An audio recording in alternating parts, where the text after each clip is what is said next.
Oklahoma Memorial Stadium.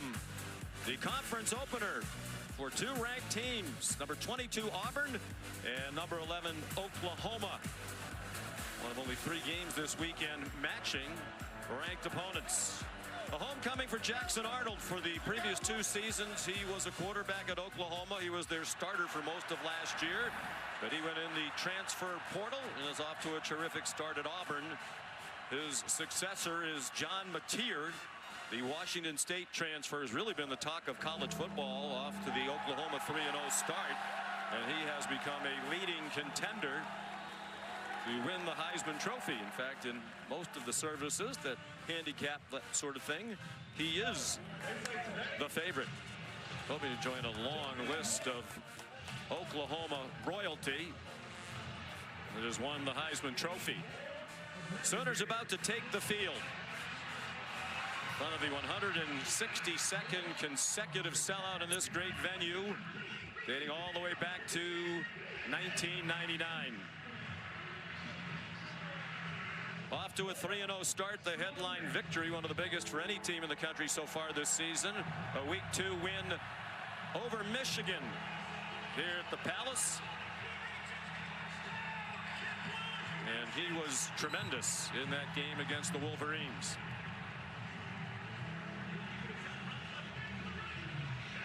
Coach Brent Venables hoping his offense starts more briskly than the Sooner Schooner, having a little trouble getting out of the gates. And here it comes, one of the great traditions in college football.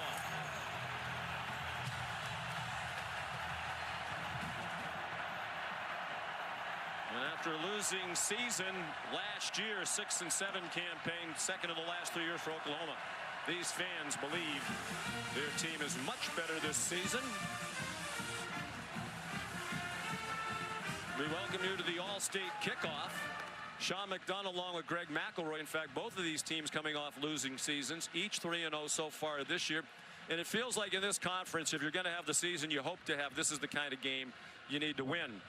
Both quarterbacks have been terrific. In the case of John Mateer, what makes him so great? He is so good when a play breaks down. I think he's probably the best in college football through the first 3 weeks. Just when the defense calls the perfect play and everything's covered, you think they won, he breaks contain and turns something magical into the play. He's been terrific all throughout. He's so competitive, and he'll be up against a terrific pass rush today for the Auburn Tigers. He's been perhaps the best player in college football so far this year. He's the successor of Jackson Arnold. Jackson had a tough year here last year. Was not a very good team around him on offense. The coaches hoped that he would stay and compete with a transfer portal quarterback to keep the job as the Sooner signal caller. He decided to leave before he knew Mateer was coming here, and Hugh Freeze is delighted to have Arnold. And he's still a very talented young man. At this point of his development, though, it's his legs that make him very difficult to defend. He is really good and broke down Baylor just a few weeks ago.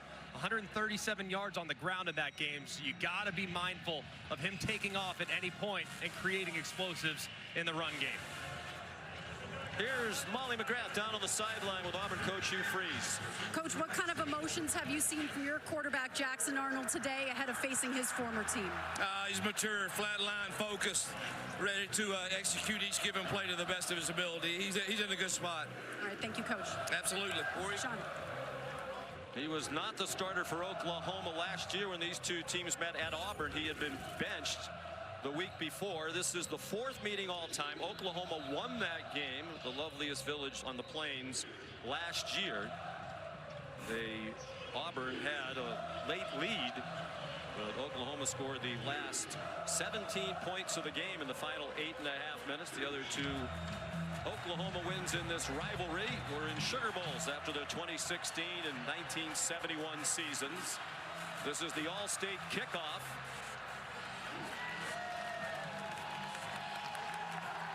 Oklahoma won the toss and deferred, so Hugh Freeze elected to receive the opening kickoff with a very dangerous Rayshon Pleasant back deep. 3 career kickoff returns for a touchdown. 1 in their opener. Very impressive win at Baylor. That came in the 3rd quarter. He had 2 last year for Tulane. Tate Sandell kicks off. Temperature near 90 degrees just outside of Oklahoma City.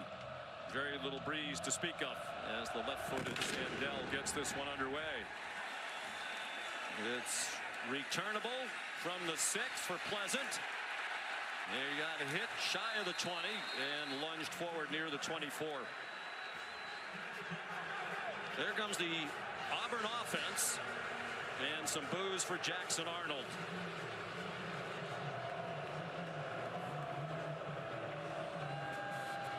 He started 10 games over the 2 years that he was here. Coming out of high school in Denton, Texas, is one of the top recruits in the country. 9 of those starts last year, they went 5-4. 70% completions so far under this RPO offense of Hugh Freeze. And he's not turned the ball over. Given plenty of time by a veteran offensive line, he slides down with a short gain. They'll mark it where he started to slide at the 25 for a gain of 1. That's going to be very important throughout the game for Auburn. If nothing's there, Jackson Arnold has to be decisive. This is a great defense at all 3 levels. Can't hold on to it too long. If it's not there, get north and south, see what you can create with your legs. Jeremiah Cobb is the running back. He shifts to the left hip of Arnold. Cobb stopped after a 2-yard pickup by an outstanding Oklahoma defense. They're 4th in the country in total defense through the first 3 games. 4th in scoring defense, giving up just 6.3 points per game in wins against Illinois State, Michigan, and last week at Temple. They haven't given up a point in the first quarter this season. 3rd down and 7. Those who used to cheer Arnold now making it very difficult for him. More than 80,000 here.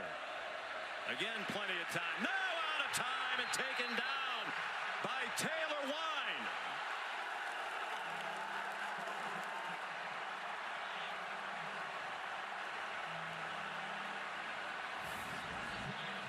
And Wine just crashes to the inside, but Arnold has got to understand that the pressure is coming. He's holding it forever, looking forever. There's nothing downfield, and it results in a sack. The ball's got to come out quicker. This pass rush is too relentless. 2.5 sacks on the year now for Wine. Hudson Cock punts. Isaiah Satania. There's a flag down. He's down at the 40. Tackled by Kayan Lee. So a 3 and out for Arnold. Let's find out what the penalty flag is all about from our referee Jeff Heiser, leading this Southeastern Conference crew. During the return, illegal block in the back. Receiving team number 12. 10-yard penalty. Automatic. They're standing. 50-yard punt, and the penalty will back up the Sooners. Here's John Mateer. Those 944 passing yards, 3rd most by an Oklahoma quarterback through the first 3 games of a season. Surpassed only by Josh Heupel in 1999 and Baker Mayfield. Second you watch that young man, his competitiveness just jumps off the tape. Never gives up on the play, runs incredibly hard, was a 3-star prospect coming out of high school and really plays the game with the chip on his shoulder. From Little Elm, Texas, in the Dallas-Fort Worth area near Frisco, about a 3-hour drive from here. Hands it off to Torrey Blaylock, the true freshman who has emerged as their leading running back off a 100-yard game, first of his brief career in the win, 42-3 at Temple. I think Blaylock's been a tremendous surprise for offensive coordinator Ben Arbuckle. Such speed, it's been on display all throughout the first 3 games. Just 18 years old. Mateer given plenty of time and has Deion Burks open, and he has a first down out to the 43-yard line. Burks, one of those receivers Jackson Arnold wishes he had last year. He missed much of last year due to injury. Blaylock Bobby Jamison Travis made the tackle for the Auburn front. Like Oklahoma, Auburn's played excellent defense. Big point of emphasis for defensive coordinator DJ Durkin is his front four, their defensive line, one of the strengths of their team. They have to win against an offensive line against Oklahoma that came into the season with some question marks.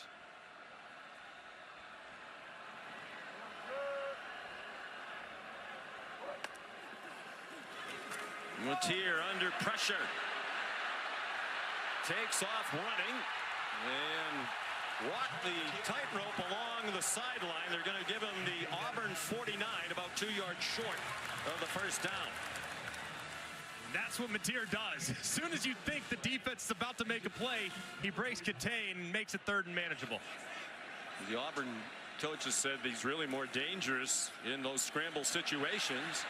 Blaylock lowered his head, did not get the first down. Robert Woodyard and Kensley Ledore-Faustin there, two of the stalwarts of this Auburn defense. DJ Durkin's defense is going to try to stop a 4th and 1. I like going for it here in plus territory, and I want John Matier to run it. Oklahoma, coached by Brent Venables, has not been a team traditionally that goes for it a lot in plus territory, but I like it here with their quarterback run game. And that's what you would expect. They're trying to spread out Auburn, give him some running lanes. He finds one outside for a first down. Xavier Atkins made the tackle. 8-yard pickup. DJ Durkin knew the quarterback run was coming. They still couldn't stop it. Just a great job of Matier getting to the outside. Running out of time, throws it. Burks is open. It's over his head. Matier had to throw it under duress. Matier admitted that he really wasn't that fast growing up. He wasn't a guy that used his legs very often, and during COVID, he trained on a hill. He said, I watched Derrick Henry tape, and I wanted to get faster, so I started running up a hill next to my house, and he feels like that's what has allowed him to become a much faster player. Certainly paid off so far for the Sooners offense.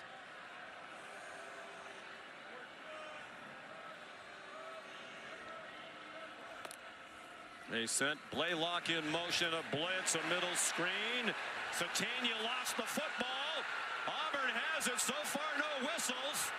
Matier, the only man who can stop Kayin Lee, and he does not. Touchdown, Tigers.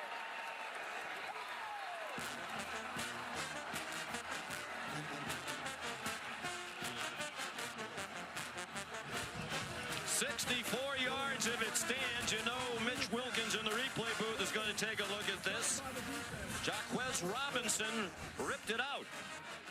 Right there, the ball's starting to come out. Did he ever secure the catch? It looked like his backside was down, but the ball was coming out at that point. But did he secure the catch, make a football move? Because that's what needs to be determined if you're going to call this a fumble.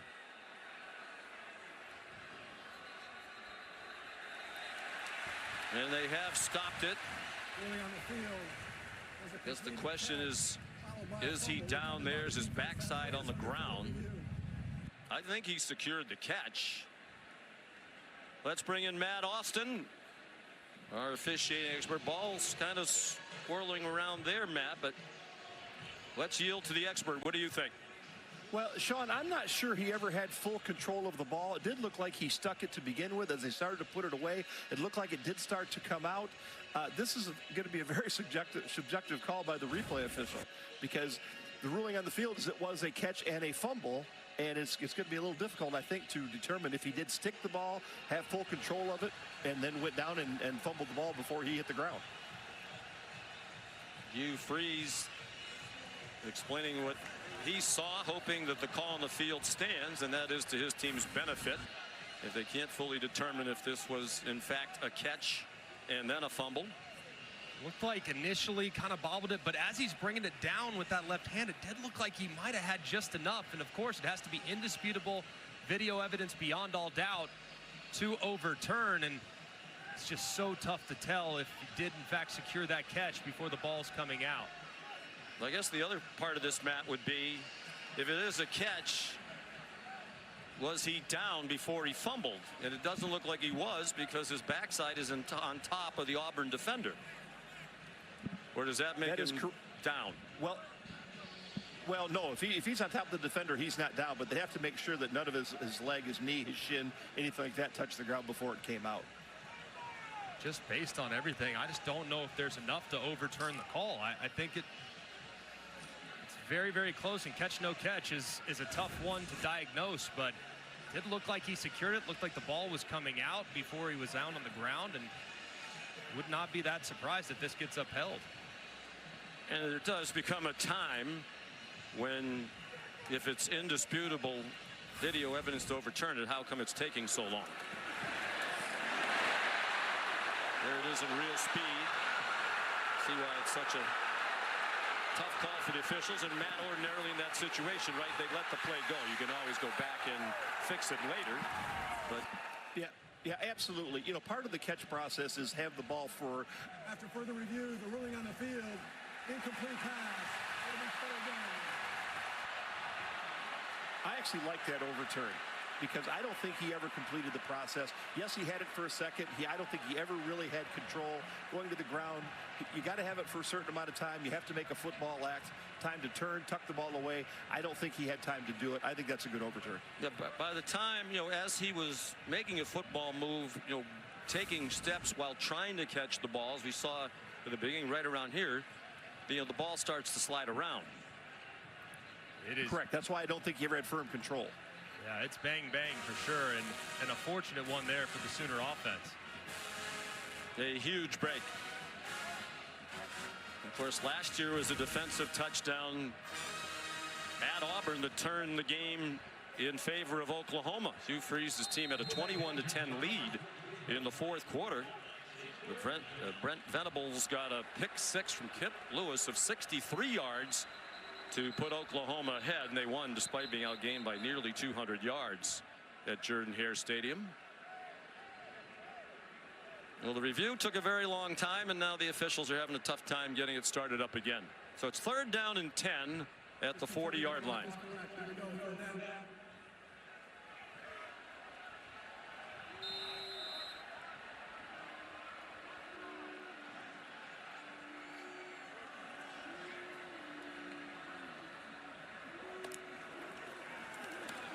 Matier takes off from the pocket again. There are 2 flags in the secondary.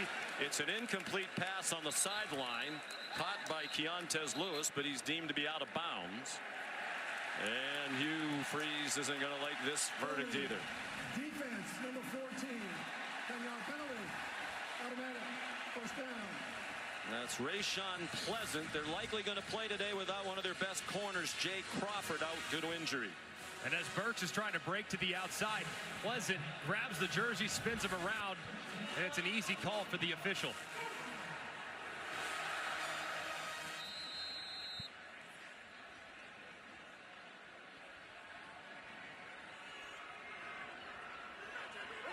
They're at the 30. Crowd gets very silent, and then now another flag.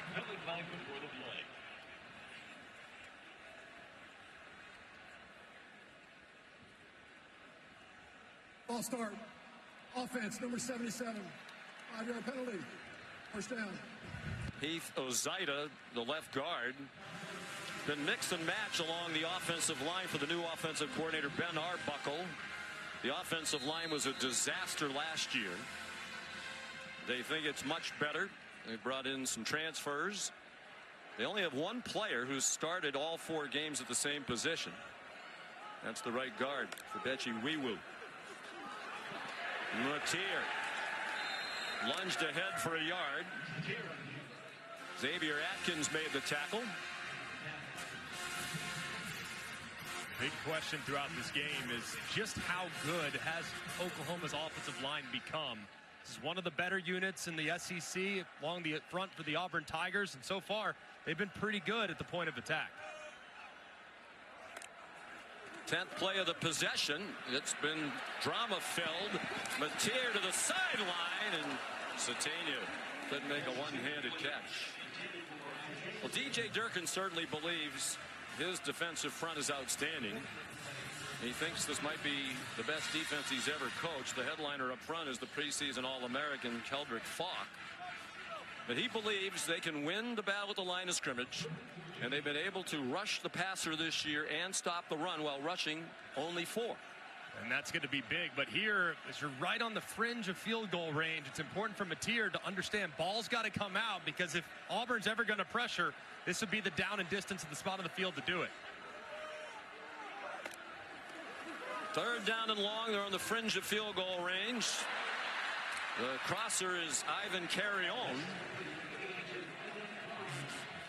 And Carrion is down at the 31-yard line, tackled by Rayon Strader, who will now be part of a 3-cornerback rotation for Coach Durkin.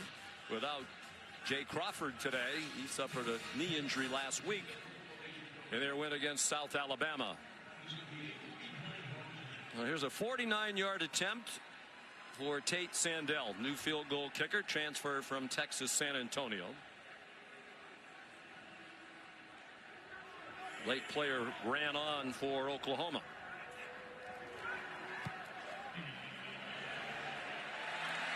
And it is good. Some good fortune early for Brent Venables. Hugh Freeze will likely be dialing the conference office at some point in the next day or two.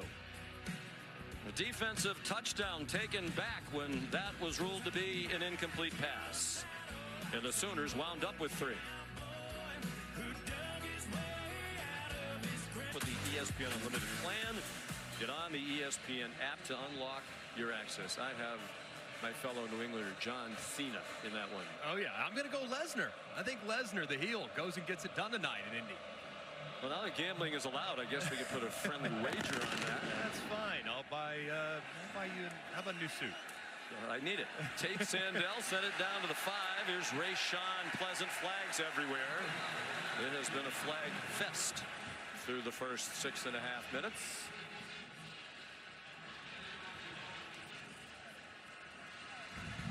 During the return, illegal block in the back. Receiving team number 32.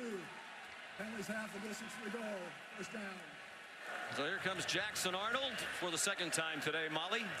Yeah, well, pregame, Jackson Arnold walked out onto the field to a chorus of boos from Sooners fans who heckled him the entire time during warm-ups, but he was unfazed. He addressed the team this morning, telling them the only emotion he feels is love for them, promising to play his heart out for this team. But Oklahoma head coach Brent Venables told us he still loves Arnold, wishes he stayed in Norman, but stressed that those emotions not a part of this game. He said he's merely a nameless and faceless opponent today, Sean. Brent Venables and the Oklahoma players we talked to all said they think he's a terrific human being, Jackson Arnold, and a very talented player. He comes out throwing on first down, throwing it deep, a little underthrown. There's contact, but the catch was made anyway. Cam Coleman all the way to the 47-yard line of Oklahoma. And if Auburn's going to win this game, it might be because of Cam Coleman, the outstanding sophomore, so big and physical. It's going to be hard for Auburn to run the football against this great defensive line, so you got to take some shots over the top, and Coleman reels one in. How was there not a flag on that? It was clearly contact before the ball got there. 46-yard gain. Coleman is a big playmaker. Arnold almost threw an interception. Peyton Bowen got his hands on it. And man, very fortunate here is Mateer. Look at the eyes of Bowen and how he drifts right out underneath that in-breaking route. If the throw was maybe a little more accurate, it would have been an interception. But Bowen over pursued, and a fortunate one there for Jackson Arnold. Who has now thrown 225 straight passes without an interception. That is the longest active streak in the country by about 50 pass attempts. It was very nearly over. Throws it out wide, and that's off the hands of Eric Singleton. An incomplete pass to the transfer from Georgia Tech. One of the great pickups for any team out of the transfer portal. Third and long. Brent Venables been doing it for a very long time. This is where some of the exotics show up. It's so hard on the quarterback. You're going to see linebackers walking up. You're not going to know who's blitzing. Creates a lot of confusion there with your protection. Doesn't look like it here, though. They're playing soft. On 3rd and 10, just a 3-man rush. They did push the pocket. Arnold has room, scampers down the sidelines, and he has the first down. Out of bounds at the 36, an 11-yard gain for Jackson Arnold. His legs against the 3-man rush. They lose contain to the right-hand side. They're trying to spy him. Plenty of guys with eyes in the backfield. But a poor pursuit there by Wine. Probably could have cleaned him out. Thought he was out of bounds. He wasn't. Tight ropes the sideline for the conversion. Yeah. Why did Wine pull up? I'm guessing he thought he stepped out. That was wild. Wasn't. He had a chance to shove him out short of the sticks. Looked like Owen Heineke took a tough angle as well to help Arnold pick up the first down. Jeremiah Cobb spins off a hit and got back to the line of scrimmage. Peyton Bowen finished him off. Impact players presented by the Home Depot. Well, it starts on offense with Cam Coleman, one of the highest recruits in the entire country. Chooses Auburn, has been electric in his first 2 years. And then Kip Lewis, a linebacker for Oklahoma. He's going to be responsible for a lot of Jackson Arnold's run game and scrambles today when he's aligned in a quarterback spy technique.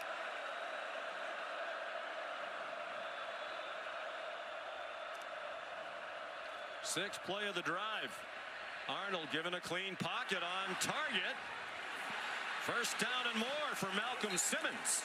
Finally spun down near the 20 by Robert Spears Jennings, a safety. The 15 more, and now a late flag thrown at the end of the play.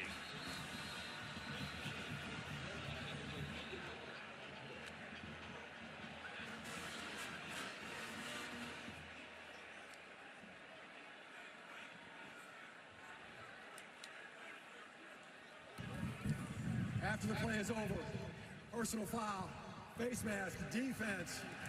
Penalty is half to the 6 of the goal. Automatic first down.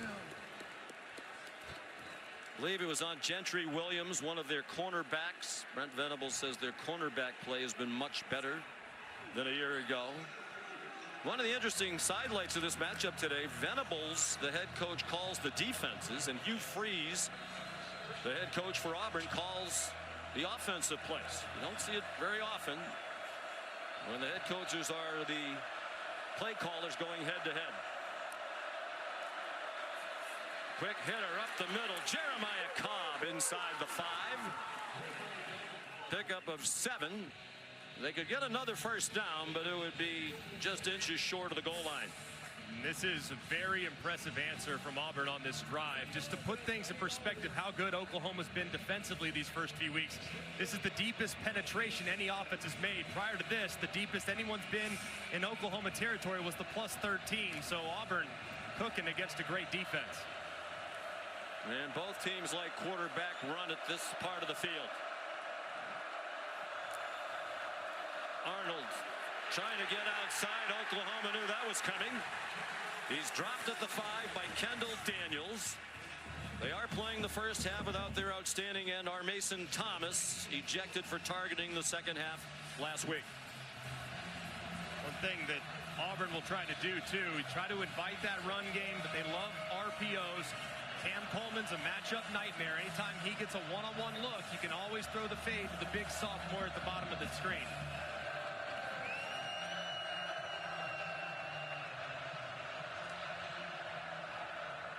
Auburn was dreadful in the red zone last year. They've been perfect this season. Here's Singleton out of bounds for very little gain. Matter of fact, no gain on the play.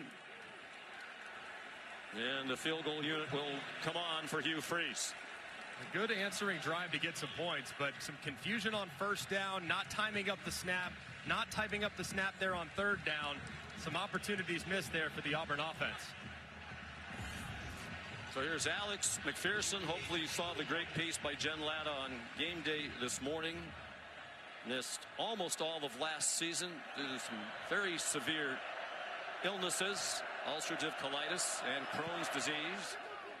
He's been one of the best kickers in the country. They're thrilled to have him back. That one is good from 24.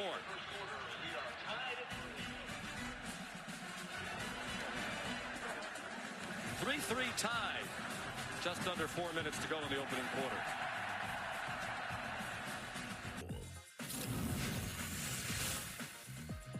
The Sooner Schooner made its first appearance September of 1964.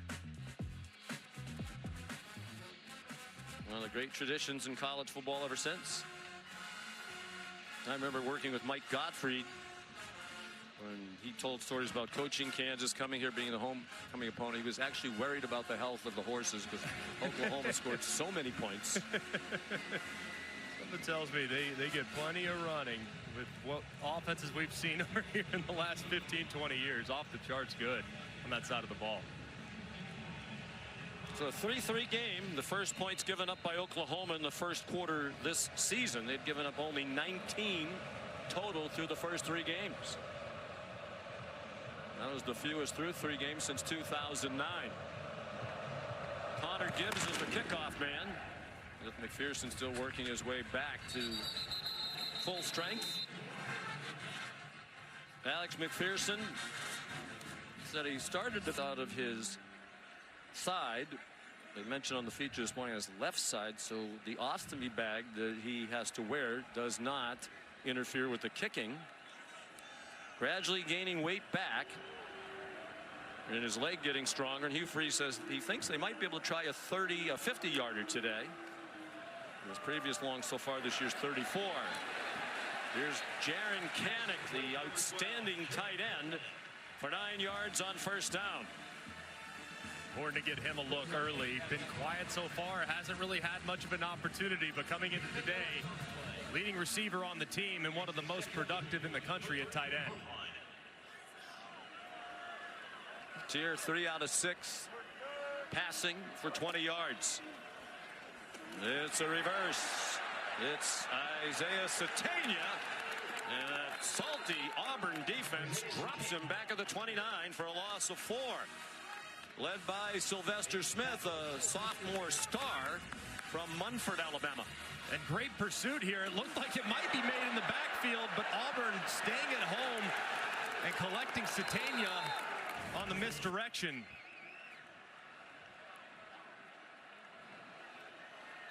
It's a very deep team. DJ Durkin told us yesterday they've had 26 players play significant snaps through the first 3 games. And they're there to belt down Mateer again for no gain. Atkins there for Coach Durkin. And the big question in this game was, how would Auburn's secondary hold up against an electric group of wide receivers? And so far, they've held up very, very well. They did have the holding penalty that gave them the first down, but for the most part, the coverage has been sticky, and Mateer hasn't had many answers. So Grayson Miller will punt. He was the backup when the season started behind Jacob Ulrich, but Ulrich suffered an injury. Miller got the chance, and he's been terrific, averaging 49 yards per punt in the last 2 games. A low line drive caught by Malcolm Simmons, and he's taken across the boundary at the 27-yard line. 47-yard punt, a return of 3. 2 undefeated teams in the SEC opener on ABC.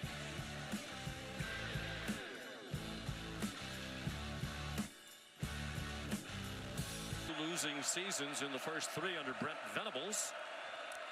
We're tied at 3 under 2 minutes to go in the opening quarter. And it's Damari Alston, a veteran running back who has missed the last couple of games with a shoulder injury, back in action in a pickup of 1. Jackson Arnold, one of the top recruits in the country, number 3 overall, coming out of Denton, Texas. Behind Malachi Nelson and Dante Moore, a couple of fellow quarterbacks.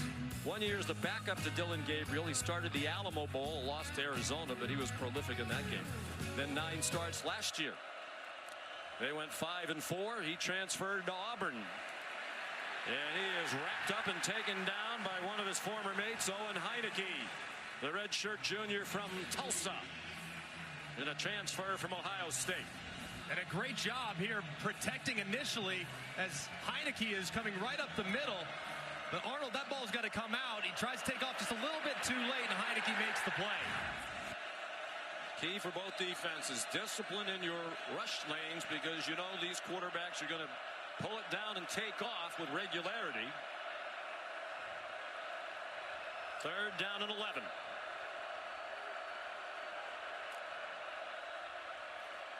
Arnold, plenty of time, airing it out as a man open. It's a yard too long. Intended for Cam Coleman again. Hugh Freeze said we're going to take some deep shots, knowing that it's hard to do against an Oklahoma team that frequently will put pressure on the QB. And it looked like a little stutter goes, slips inside, stopped running there for a second. If he maybe stays at full speed the whole time, maybe he runs under it, but a big missed opportunity there for Auburn's offense. So being a quarterback, you would blame that one always on the wide receiver. Of course, if I can. You got to try. Keep running. Hudson Cock is the punter. End over end. Isaiah Satania, a fair catch inside the 30. 48-yard punt. After we're finished here, a Sunshine State showdown right here on ABC. Number 4, Miami. What a great scene this morning. Game day on their campus in Coral Gables. They'll be a little north of the campus to host Florida. Trying to right the ship after a 1-2 start. That's tonight at 7:30 Eastern. Final half minute of the first quarter. Sean McDonough with Greg McElroy and Molly McGrath. Two defenses that have played very well coming in, and they've ruled the day so far. Torrey Blaylock taken down after a 7-yard gain. Xavier Atkins in there again. Yes, Ben Arbuckle. When did you know Torrey Blaylock was special? He said about the 3rd practice of spring when he went 60 on our defense, and his speed has been on display throughout these first 3 games. One of the things coaches often worry about with freshman running backs is pass protection. But Arbuckle also said early in one of their practices, Kip Lewis came on a blitz and Blaylock stoned him. That's when they knew they had a complete player who was ready to go. Deion Burke stopped short of the first down, tripped up by Rayshawn Pleasant on what will be the last play of the first quarter. Tied at 3. ESPN's presentation of college football on ABC will return after this message and a word from our ABC stations.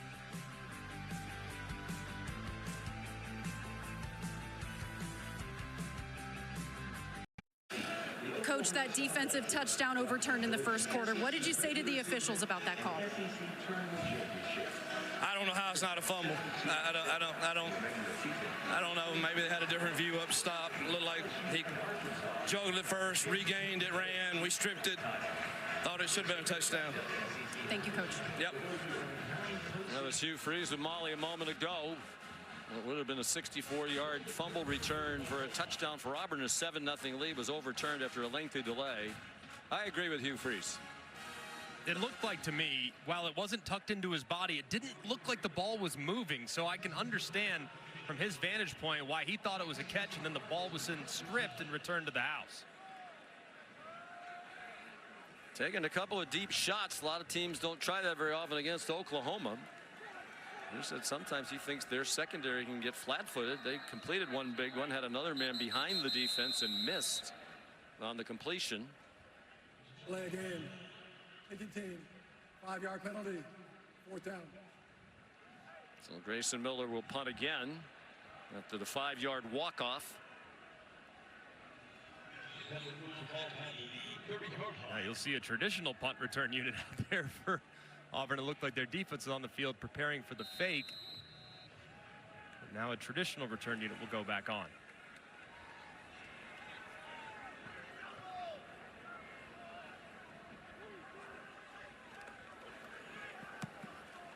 Grayson Miller, my goodness. A bomb, and Malcolm Simmons elected to field it inside the 5. It's an epidemic of punt fielding inside the 5 around college football. It's never really been a good idea. Jaden Hardy dropped him at the 3. A 69-yard punt. And just a massive mistake from Simmons, who just, for whatever reason, just lost track of where he was on the field, tracked it all the way into the end zone, and just an enormous moment for Oklahoma. far the longest punt of his career for Miller. Previous long was 59 in his debut against Michigan. The transfer from Central Oklahoma. So Jackson Arnold. And the Auburn Tigers backed up to the 3-yard line. They come out with a play action pass and another long one and another open receiver and a catch. Cam Coleman with Cortland Guillory in coverage, a true freshman, good for a 40-yard gain. That's twice now backed up with Arnold in his own end zone. They take a shot to Coleman in one-on-one, who makes a great play on the ball, securing it and reeling it in after the big completion. A little bit of a limp as he comes off. About 37 balls as a freshman last year. Really came on late in the season. It's a deep and talented receiver group. Ole Miss had some terrific receiver rooms when Hugh Freeze was head coach there. He's not ready to compare this bunch, but he says there's a chance they could be as good. They're not reluctant to throw the bombs today, and that's out of bounds, intended for Horatio Fields with Guillory in coverage again. We know that this is a very aggressive Oklahoma defense, and the way to soften them up, a little double move, a little stutter go. Perfect timing. Threatens the toes of the defender, Guillory, the freshman, and Coleman goes right behind him for a big play, and they try to go back to the well with the exact same play right after it. Not much success with downfield throwing.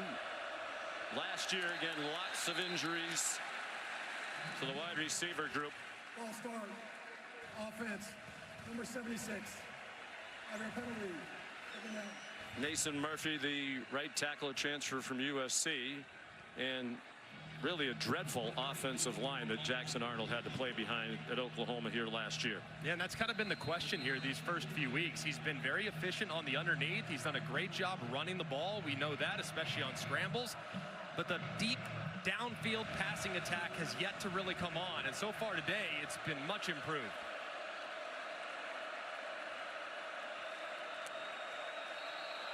More moving.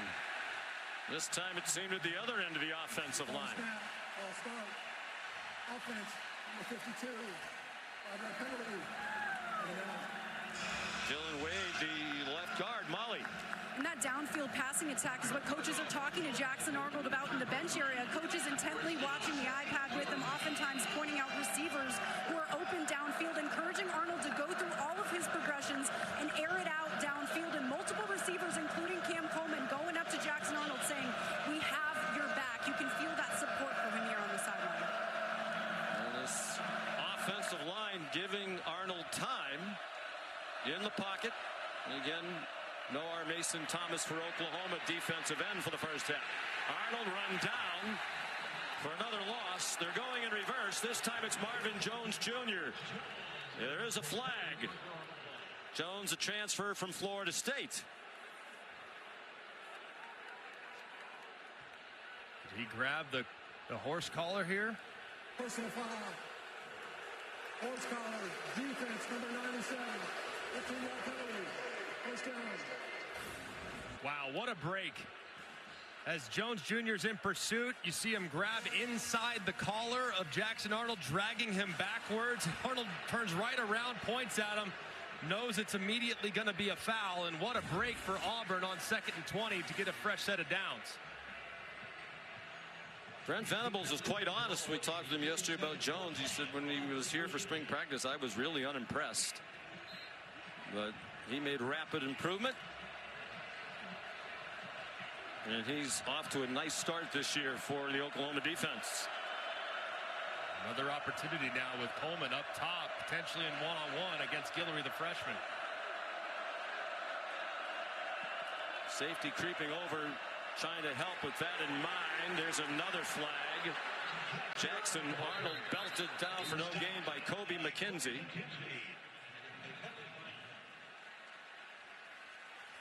Holding. Offense. Number 77. And penalty. First down.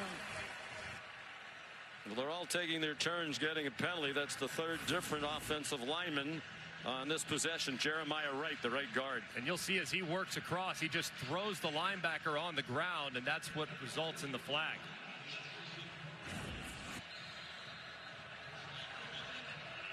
Five penalties on each team.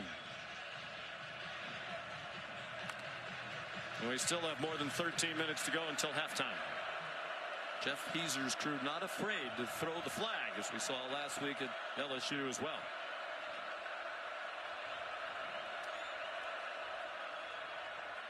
Arnold sacked back inside the 30. David Stone, the defensive tackle, for a 9-yard loss. And picking on Jeremiah Wright again. Watch Stone loop right around as his nose tackle crosses face. He loops right inside and drops Arnold for a sack. Well, Brent Venables raved yesterday about Stone. In his second year, he was the top defensive tackle coming out of high school 2 years ago. That ball is ricocheted up in the air and incomplete off the hands of Preston Howard, one of their tight ends. Kendall Daniels had a shot at the INT. Ball just a little inside, leads to the deflection, and man, it looked like Daniels was going to reel that in. Oklahoma, stunningly, for as well as it's played on defense, does not have a takeaway this season. They started the day one of only 6 FBS teams in the country that did not have a takeaway.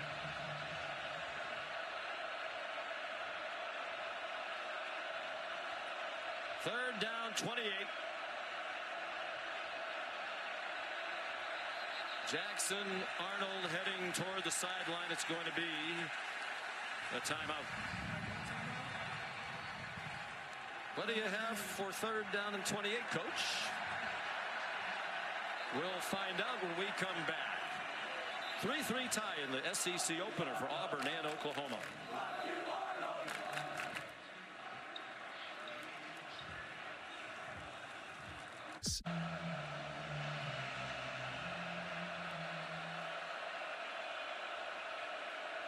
Well, there apparently was not a timeout.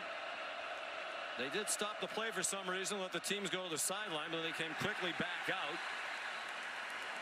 And on fourth down, Damari Alston was tackled by Marvin Jones Jr. Apparently they assessed the delay of game penalty rather than grant the timeout. Yeah, on the 3rd and 28, what's the difference between 3rd and 28 and 3rd and 33? You might as well save that timeout. But either way, just a miserable moment there for Auburn going backwards with the penalties. Hudson Cock running for his life, and he's tripped down. Looked like his knee was down, and they're going to whistle him down back at the 12-yard line.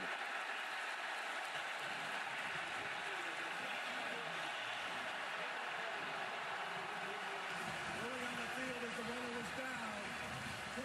First down. It looked like it was a bad snap from Reed Hughes, the long snapper, number 44. It looks low and away.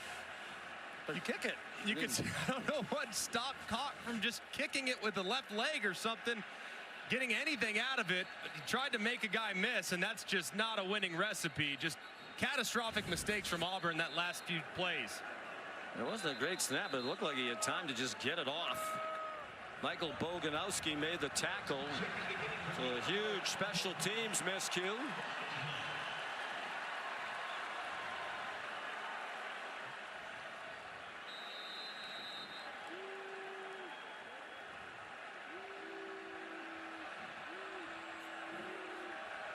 So here's Mateer with great field position. Fake the toss, trying to find room. Flags thrown. Stop us if you've heard that before today. Xavier Atkins, another tackle. Offense, number 77. 10-yard penalty. First down. Heath Ozaida, a redshirt sophomore from Snoqualmie, Washington. These offenses just can't get out of their own way right now, and Ben Arbuckle constantly playing behind the sticks against a defense that's done a pretty good job up front so far. Arbuckle's quickly become one of the rising stars in coaching. He was the offensive coordinator at Washington State for the past couple of years. Had the good fortune of Cam Ward and John Mateer as his starting quarterbacks there. Neither offense prospering at the moment. Blaylock swung down by Bobby Jamison Travis. The way these offenses are going, maybe you kick the field goal before you get out of field goal range. But Arbuckle came first, hired by Brent Venables, and then shortly thereafter Mateer followed. Mateer has a wide open receiver. Touchdown, Isaiah Satania. Busted coverage for Auburn, and a 24-yard score for Satania.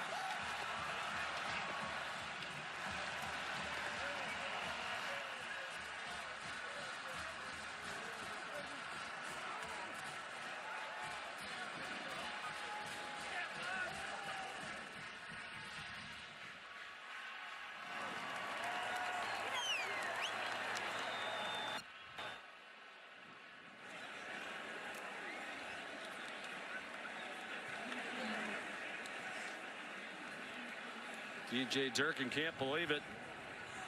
Mateer took advantage of it.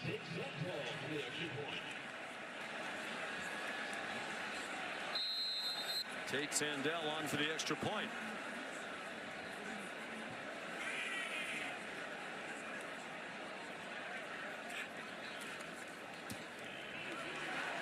It's 10-3. Isaiah Satania, one of the reasons their receiving core has improved. Transfer from Arkansas, has his first touchdown as a Sooner.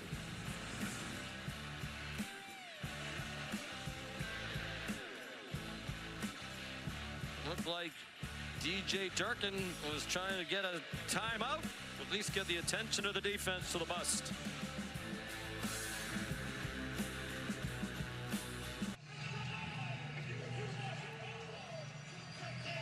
And a crazy moment a second ago. Here is Satania, who looks like he's walking off the field from the previous play. They decide as soon as he walks off to try to snap it, catch him off guard. Auburn never sees him. And let's bring in Matt Austin. Matt, tell us about that situation. Yeah, I wish I could see the player all the way to the sideline, but I can't. But you cannot use the substitution process to deceive your opponent. If that's what they were trying to do, that's an unsportsmanlike conduct penalty. It should be 15 yards and no touchdown.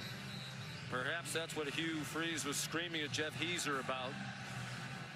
And I guess that's tough to tell, right? Perhaps, hey, Satania, just we want you to stay back out there. Maybe it wasn't intended to deceive, but sure looked like it. Certainly did, especially as he was walking so gingerly to the sideline. So I guess, Matt, the other question would be, how do you determine the intent in that situation? Well, from the body language of him walking off, I agree with Greg. I didn't see where he lined up. I don't know if he was on the line of scrimmage or just a yard back. If he was like 5 yards back in the backfield, that adds to that he's trying to deceive the opponents. We should also add there's an official right there on that sideline who might have heard if the Oklahoma coaches were yelling at him to stay on the field. Not sure if that factors in.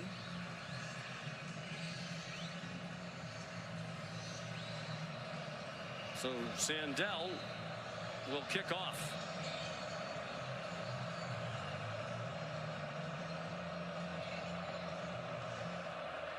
And Rayshon Pleasant back deep. Yeah, it's a touchback, and here's Kevin. Afternoon, Sean. We take a look at our multi-view showcasing a bunch of great games across all of our networks. Some programming changes here. Clemson, Syracuse underway after the weather delay. That game over on ESPN2, and they are down, those Tigers, by 20 points in the fourth quarter. NC State Duke over on ESPN News right now in the second quarter. And Ole Miss with a big lead against Tulane late in the first half. Back to you guys. All right, Kevin, thank you. Auburn struggling lately on offense and in special teams. They've had some good moments with Jackson Arnold in their offense, but just 3 points on the board. Immediate pressure. He bounced off one hit, and then he got flattened for a 2-yard loss by Jaden Jackson. And now the pressure is starting to really take fourth. You can see as Arnold's trying to escape to the right-hand side. Nothing there as they're down there to drag him down again. Arnold, a little antsy now. Pulls it down and scurries out of bounds.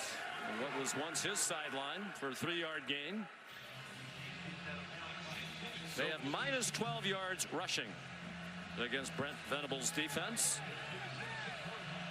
So far, Brent Venables has opted to be a little more conservative on 3rd and longs. We haven't seen the exotic pressure packages just yet. It's in there. You know it's coming. It's only a matter of time. So Jackson Arnold's got to be mindful of the pass rush that Oklahoma can bring. 3rd down 9. They're 1 out of 5 on 3rd down. Here they are with that walked up linebacker. You got to know who's coming and who's dropping out. Arnold zings it over the middle. Eric Singleton tackled immediately by Kip Lewis. That prevented a 1st down. It's a 7-yard gain. It's 4th down and 2. And Hugh Freeze has the punting team coming out again and hoping it's more successful than the last effort.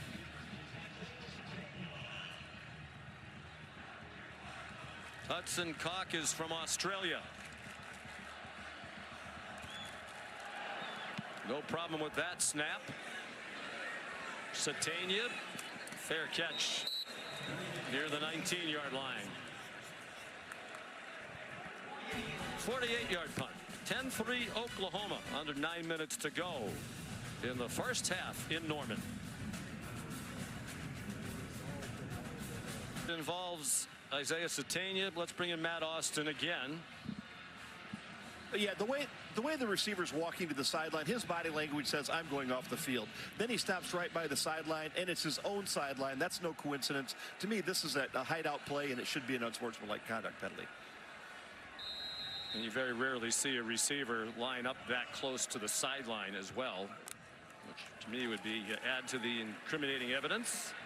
Deflected pass is Mateer fired over the middle on 1st and 10. Molly? Well, Sean, in that break, I spoke with referee Jeff Heiser, who said, all I can say about that is we confirmed there were 11 people on the field, and number 5 technically never left the field of play. That's why it wasn't called.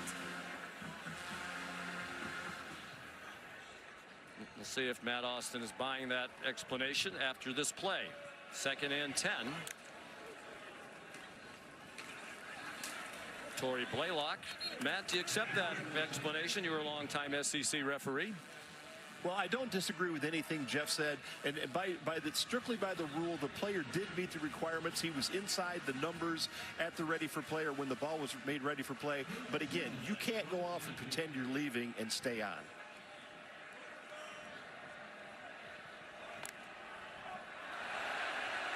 On 3rd down, Mateer, open receiver, and a great catch by Satania to hang on to it after he got belted by Rayon Strader. Offside. Defense. Penalty down. Results of play. 1st down. And a great job by Mateer, knowing he had a free play as well. Take a shot downfield. My goodness, did Strader deliver a blow? How about Satania hanging on to it?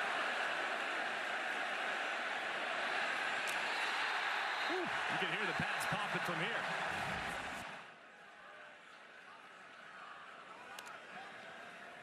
$29-yard gain. Mateer play action. Another open receiver. Another 1st down. Deontez Lewis had to go to the ground to catch it, or there was some run after the catch there for him. They get 19 more, and they're at the Auburn 30. Sensing that Auburn's on their heels defensively. A little tempo from Ben Arbuckle. Fumble! Mateer just lost it as he pulled it away from his teammate. Wanted to keep it and run to his right. And Kieron Crawford has recovered for Auburn.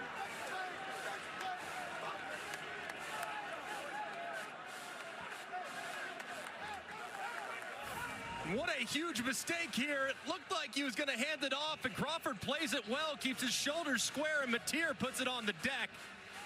That's the one issue with this Oklahoma offense this year is they have not been very cautious with the football. Had 5 turnovers coming into the day. That was triple dig, 104th in the country, and they put it on the deck early there as Auburn seizes the opportunity. Teron Crawford, the recovery, senior from Memphis, is getting better and better by the game. He played just 1 year of high school football, was a basketball player. Arnold after the fake that did not fool Oklahoma, content to throw it away over the head of Malcolm Simmons. So plenty of pass rush for OU without their terrific defensive end, Mason Thomas. 5 sacks in this first half officially for Oklahoma. Big reason why the rushing total is -13 for Auburn. The sacks come off the rush yardage. Probably part of the reason why Hugh Freeze opted on that first down play to try to move the pocket to just change the launch point, and still didn't make a difference. The Sooners were breathing fire. Thomas will be eligible to play in the second half. And 24 lost yards on the 5 sacks. Arnold short set. Has an open receiver, and with a run after the catch, a first down for Eric Singleton Jr., who's caught a pass in 28 straight games now. Every game of his college career at Georgia Tech and Auburn. They go quickly after the 16-yard pickup. They're in midfield.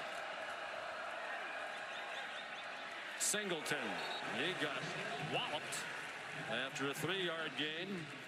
Michael Boganowski in on the tackle. Brent Venables coached defense for a long time. He told us yesterday he's the most violent tackler I've ever coached. He said he tries to take your soul away. Every time he collisions an offensive player, the offensive player's body is just looks like a car wreck, man. Boganowski, you can always tell when he's in pursuit. Fun to watch. 2nd and 8. Oklahoma leading 10-3. Arnold smothered at the line of scrimmage. Jaden Jackson there, defensive tackle.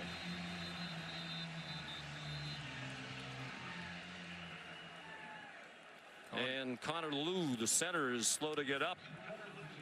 One of those veterans on the offensive line. He's making his 22nd straight start. That's a big one, too. And Connor Lew is that stabilizing force there in the middle. And against this pass rush, his absence for a prolonged period would be significant. Loss of 2 on the last play. 6 sacks for Oklahoma. His replacement is Cale Ellis, the youngest player in FBS football. He turned 17 in late April. In on 3rd down. The shotgun snap was a little high, but easily handled by Arnold. And Arnold is handled for another loss. That is 7 sacks for the Oklahoma defense. Kip Lewis, the most recent.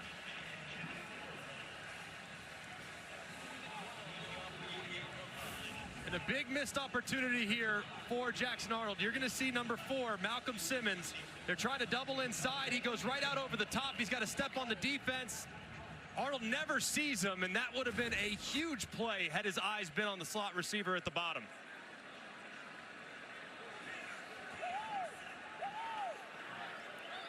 Hudson Cock. High punt, fair catch signaled by Satania. He's out of bounds.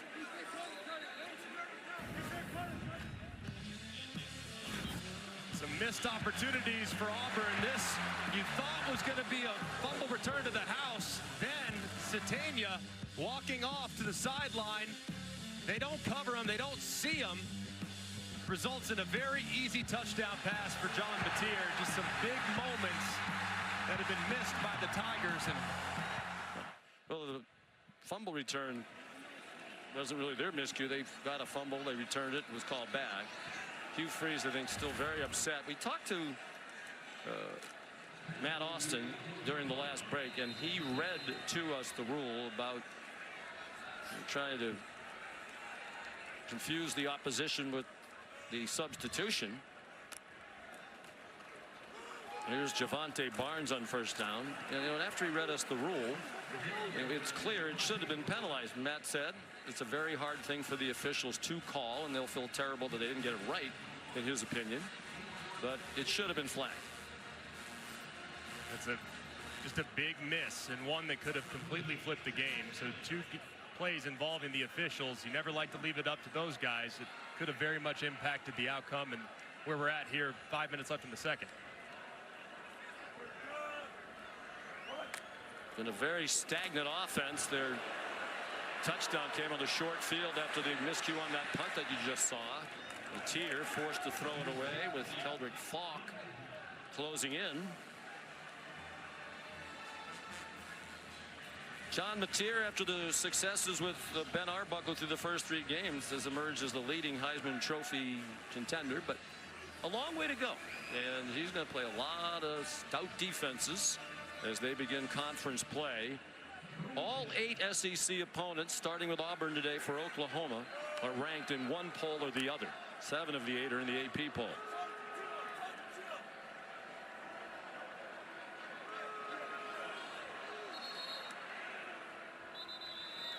And a timeout called by Oklahoma.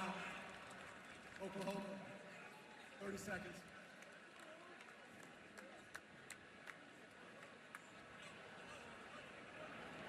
So it's time for the Aflac trivia question.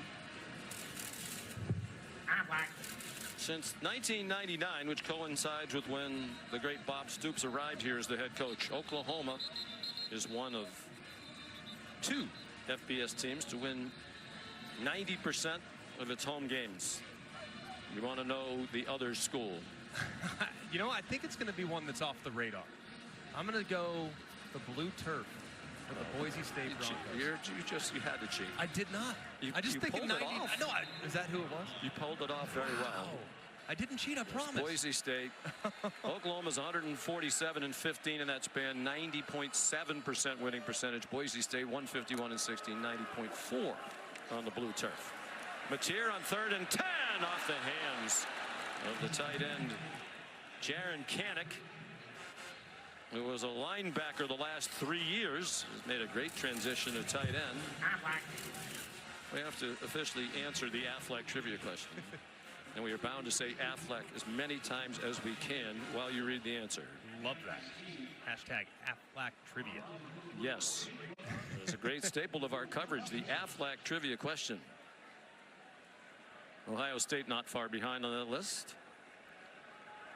They've won almost 82% of their games here in the 100-year history of the Palace on the Prairie. Jason Miller's punt brought back by Malcolm Simmons. Out of bounds at the 42. 28-13, Sean. Back to you and Greg. All right, gentlemen, thank you. Here in Norman, a defensive struggle. Jackson Arnold, quick hitter. And another lost yardage play. Eric Singleton dropped for a loss of 1 by Kobe McKenzie. 7 sacks in this half. And 9, now 10 tackles for a loss. The sack total, the most in a half for Oklahoma since they had 7 against Nebraska back in 2005. Arnold, open receiver, first down. Singleton to the 43 of OU. An 18-yard pickup. Peyton Bowen made the tackle. He was a high school teammate of Jackson Arnold at Dyer in Denton, Texas. That was a much more decisive throw there from Jackson Arnold. Got it out on time, beat the pressure, and found a completion. 9 out of 15 for 143. Under 3.5 to go. 3 timeouts for Auburn, 2 for Oklahoma. Looked like the right tackle was retreating early, and there is another flag. A reminder, young center in there. Snap, false start. Offense, number 77. 5-yard penalty. Third false start penalty against Auburn. 7th penalty total. And again, the backup center, the true freshman from Canton, Georgia, Cale Ellis. Just 17 years old. He won't be 18 until next April 29th. If you want to send him a card, you have plenty of time to pick one up. And it's extremely difficult against this defense with all the disguises that they throw at you. Alston with a first down, it seems. Kip Lewis there at the end of the play for the Sooners. It is a first down with a 15-yard gain. That's exactly what they needed. That was very nice. One of the few times today we've seen from Auburn's offense a perimeter run. So far, things have been very stout up the middle. Now they might have to tack the edges a little bit on the ground. And you wonder if they might want to slow down the operation just a bit. Run down the clock. They have plenty of time. All 3 timeouts, a 2-minute stoppage. And they are running the play clock down to 5. Arnold throws back over the middle. Damari Alston, the senior from Atlanta, one of 4 team captains, a 7-yard reception. Sammy Omosigo was there for Oklahoma. Omosigo raved about Jackson Arnold when we spoke to them yesterday. They remain very close friends, FaceTime all the time, trying to beat his former quarterback today. 2-minute timeout, Oklahoma and Auburn. Sooners up 10-3. You're watching the SEC on ABC, presented by Burger King.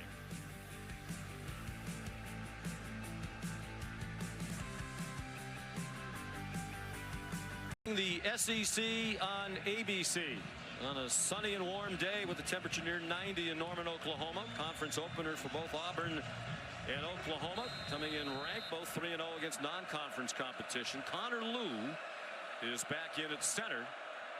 We're 2nd down and 3 at the 2-minute timeout. Oklahoma up by 7. But the Tigers driving. Oklahoma showing max blitz, so Auburn getting to a blitz beater here. And they tried to bring that blitz. It's out wide. Singleton stays on his feet and got to the 15-yard line. Sammy Omosigo made the tackle. It's an 11-yard pickup. Great balance by Singleton after Gentry Williams couldn't get him on the ground. And a great check there from Jackson Arnold. Seeing the pressure all out, you have a menu of options to go to when you see that cover 0 max blitz. They go to a screen. Singleton breaks a tackle and gives him a fresh set of downs. Arnold's 11 out of 17 for 160. In his return to Oklahoma, they bring a blitz from his left. And Alston off tackle to the right. Stacked up for a minimal gain. Marvin Jones Jr., Owen Heineke on the stop, and a timeout call. Timeout. Oklahoma. Please reset the game clock. 1 minute, 22 seconds. So 1:22 to go. It's Oklahoma that wants to save some time with a chance to get the ball back for their sputtering offense. Neither one of these offenses has done much. And Greg, we talked to Hugh Freeze yesterday. He said he thinks their offensive line is better. It's experienced, one of the most experienced in the country, but they've given up 7 sacks. Oklahoma's record for sacks in a game is 9. They did that without our Mason Thomas so far today. And they've had 4 penalties on the offensive line. So that group is really struggling. Yeah, they've had their hands full. And I think you've got to give some credit to Oklahoma's defensive line, too, because as soon as Jackson Arnold starts to scan the field and take off, they're there to rally. They're not over-rushing the quarterback, which is showing discipline along the front. But ball's got to come out of Jackson Arnold's hands faster. He's got to be more decisive, or else more sacks are going to come. Brent Venable said we have plenty of talent without Thomas, and that's demonstrated to be true. Another all-out blitz look from Oklahoma. Last time they went to the screen, now they maybe check to a one-on-one corner route to the top.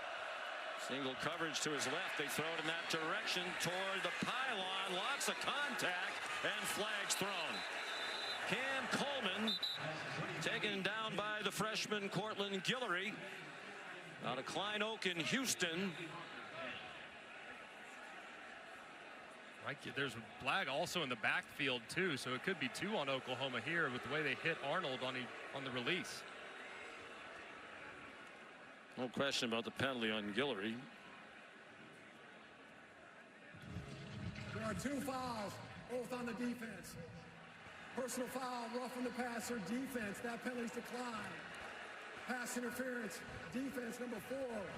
The penalty took place in the end zone. The ball be placed on the 2-yard line. First down. There's the hit. Very, very careful there as Powers jumps. That's a launch. You got to be careful. That sometimes had the contact been a little cleaner, could have been a targeting. So got to be smarter when rushing the quarterback on an all-out pressure. So 1st and goal. They've scored every time in the red zone this season, 10 for 10 with the field goal. After they were awful in the red zone last year, worse in the SEC, 78% scoring percentage, including touchdowns and field goals. Malcolm Simmons, the motion man. Damari Alston. Tough run to get just across the line of scrimmage. And another timeout call.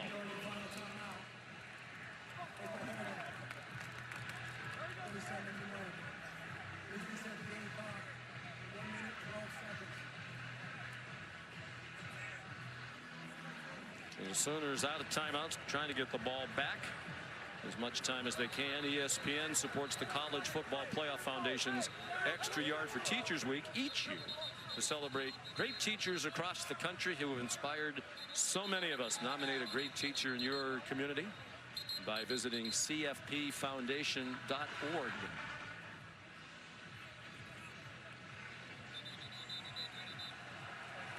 So 2nd and goal.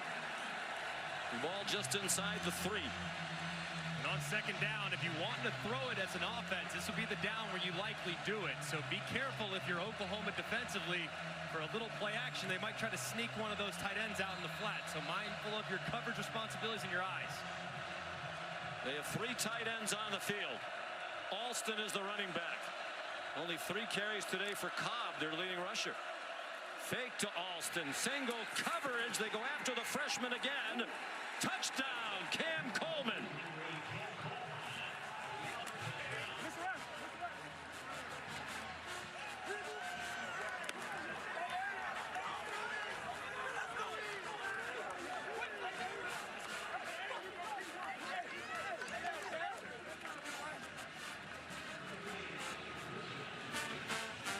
Coleman's 2nd touchdown of the season. The 10th of his brief career. Sophomore from Phoenix City, Alabama. And Alex McPherson trying to tie it. Made all 67 career PATs. Still perfect. Nifty drive, 60 yards, 8 plays. They took 3:17 to do it. Arnold 5 for 5 on the drive, including the touchdown. And beautiful placement on the back shoulder to Cam Coleman. The enormous Coleman at 6'3" and change, working against the freshman Guillory. That is a matchup that has been very advantageous to the Auburn Tigers. He has a tight split, gives him plenty of room to work all the way to the wide side of the field with the ball. That's not going to be defended regardless of who's out there. You could put Richard Sherman, Darrell Revis, you name it, as the progressive pylon shows you, Cam shows you. The Cam cannot be stopped when the ball is placed that perfectly. 3 catches for Cam Coleman for 88 yards and the touchdown. And they've gone after Guillory a few times. Derek Nix, the offensive coordinator's in the booth, offering advice to Hugh Freeze, who calls the plays. So they're tied at 10, Greg, in a half where it feels like so many things went wrong for Auburn. They thought they scored a defensive touchdown. It got called back on a questionable review. Oklahoma's touchdown came on a play that really could have been flagged against the offense. They had the miscue on the punt, and yet they're tied at 10. I think if you're Auburn, you got to be thrilled. The defense has been the big question. How do you slow down John Mateer in this dynamic Sooner offense? And so far, through nearly 2 quarters, they have just 95 yards to the air and 20 on the ground. Auburn of Central New York, Syracuse, they'd be proud to know that I added that up, and it's 115 total yards for Oklahoma. Admit that you used your calculator, and we'll be good to go. Jacob Jordan, the fair catch.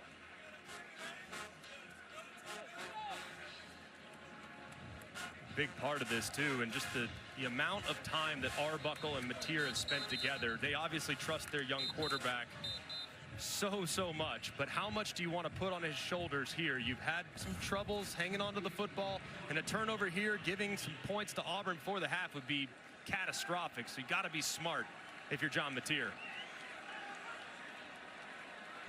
Maybe a conservative play to get it started, see if you can pop one, get better field position, and then get more aggressive.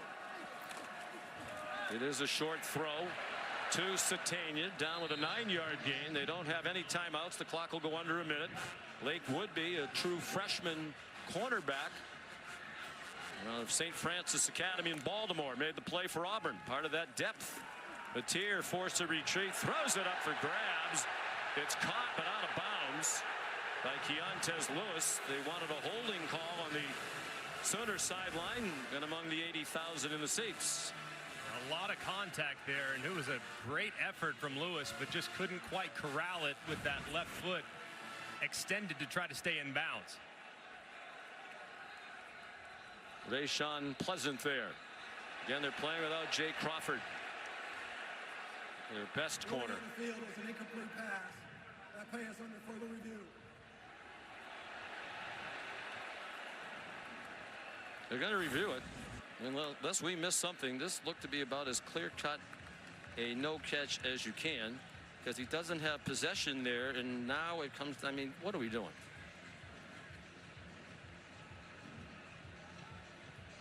And right there, I mean, it's pretty clear. Doesn't ever have possession. It's a great effort trying to keep that left toe in bounds, but not really that close to a catch, to be honest with you. I would bring in Matt Austin, but he might have laryngitis by now, and we pay him by the appearance. We're over budget. The ruling on the field is upheld.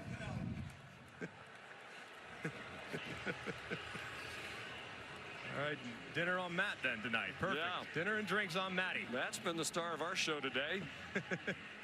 Doesn't take much to be the top dog in this three-man crew.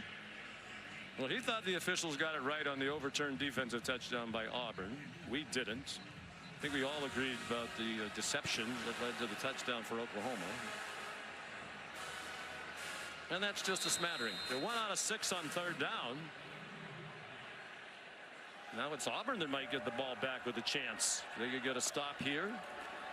Xavier Robinson in a running back. Matier has the first down.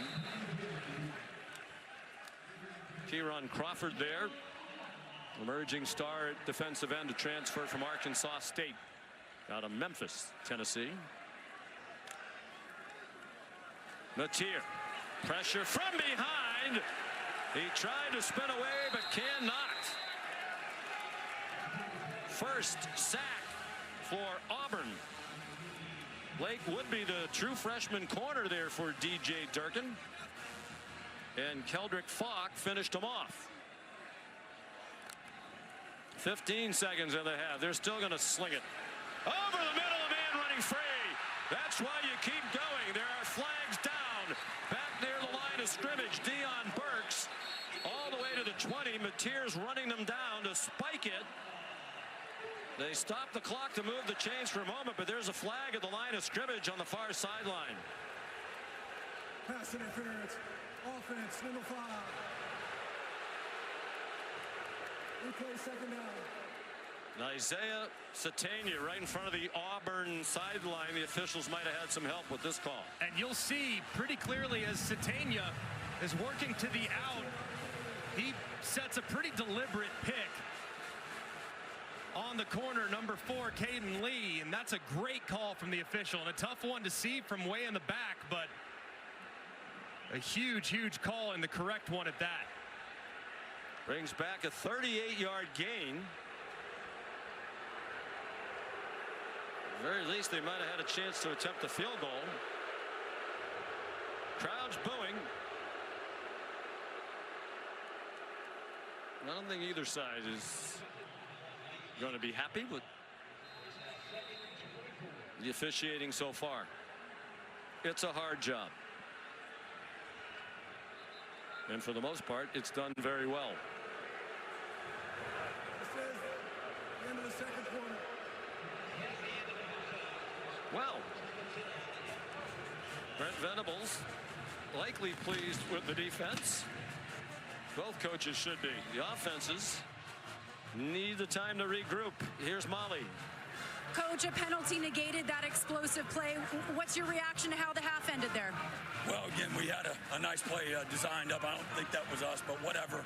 We just got to be more efficient, you know, getting in our own way. Auburn's playing well. They got an excellent defense. Eight's gotten hot, and so we got to clean some stuff up, maybe give them some help. But at the end of the day, man, you got to win your matchups too. So we've been able to overcome some mistakes with some of the turnovers. The defense got a lot of fight, and it's going to be a hell of a game second half. Thank you, Coach. I appreciate it. Sean. And we hope his voice lasts to the end. 10-10 at the half. 160 yards of offense for Auburn, just 123 for Oklahoma. Defenses ruling the day so far. Here's the State Farm halftime report. 7 sacks, most and a half in 20 years for Oklahoma. The school record's 9. Each quarterback had a passing touchdown.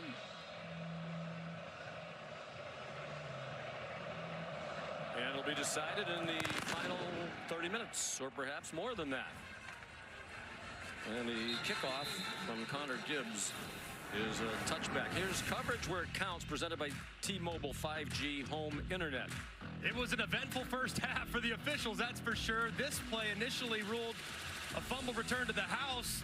They decide that it was incomplete, and then a little later on, it looked like Isaiah Sategna was about to leave the field. He never did. Stayed on the field, kept 11 players on the field.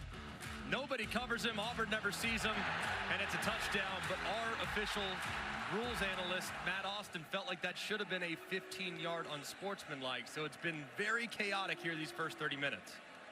John Mateer, 8 out of 16, passing for 104 and a touchdown in the first half. He hands it off to Torrey Blaylock, who got knocked down for no gain. So what, Greg McElroy, can these coaches do to get the offenses moving in the second half? I think for Oklahoma, they got to find some rhythm in the run game. So far, the coverage from Auburn has been outstanding. So they got to loosen that coverage up a little bit with their backs and John Mateer's legs. Mateer hit as he throws, and it forces the pass to fall short of the intended target. Robert Woodyard Jr. delivered the hit, and now he is injured, starting linebacker for Auburn. That was a nice pass rush by Woodyard Jr. as Mateer is able to get rid of it just before he arrives, and Woodyard got up on his own for a second, then went back down to the field, favoring that right shoulder, it looked like. Well, we came in talking about the quarterbacks, understandably so. John Mateer, terrific in his first 3 games here at Oklahoma, to the point where many of those who rank these things had him as the Heisman Trophy favorite entering this week. We're still in September. And Jackson Arnold was the quarterback here last year. Now he is at Auburn. I think Jackson Arnold played really well. 12 out of 18, completed his last 7 passes in the first half. Yeah, when he decided to throw it, I thought he was very accurate. He made some nice throws downfield. That's something that hasn't really been a big part of his game here these first 3 weeks of the season, but it's clearly in there. Cam Coleman, he was outstanding there in the first half. The big thing for Arnold now moving forward, though, he's got to get rid of the football. The sacks have become problematic, but several of those sacks were because he was scanning the field and holding it too long. He's got to get rid of it or decide to run, because right now that pass rush is certainly having a huge impact. And the sack total might be inflated. Our legendary statistician Mike Swanson thinks there were at least a couple where it was a run play, but because he was tackled, Arnold behind the line of scrimmage, Oklahoma was credited with sacks. 3rd down and 10. The Sooners 2 out of 7 on 3rd down so far. Mateer, his pass deflected up in the air, and it falls incomplete. Keldrick Falk, one of the best in the country. Most believe he's going to be a first-round pick with the deflection. And this is on John Mateer. I mean, he knows that this edge rush is a huge problem. That's an issue. So what does he do? He drops back. He needs to step up. Watch him drift in the pocket and invite that edge rush. He's going backwards, and that's really putting his tackles on an island. He's got to step up as opposed to retreat to allow that protection to stay sound. Grayson Miller to punt. Malcolm Simmons back at his own 30-yard line. No breeze at all in this stadium at the moment. Another booming kick by Miller's been a revelation. Simmons couldn't find a lane. Goes down at the 20. 58-yard punt, 3-yard return. Time for our All-State good hands play.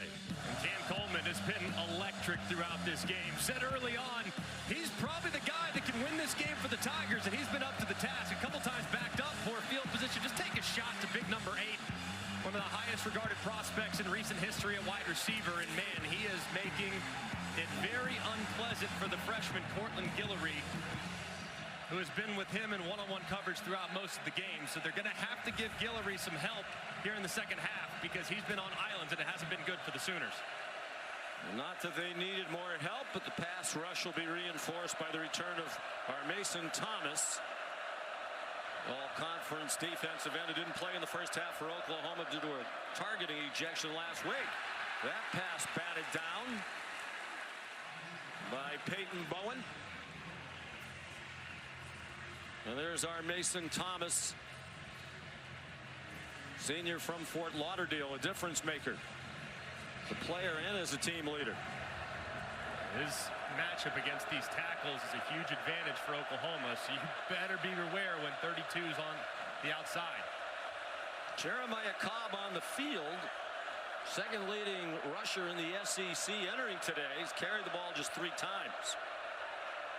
I think Alston's better in pass protection. That's why he's been out there a lot.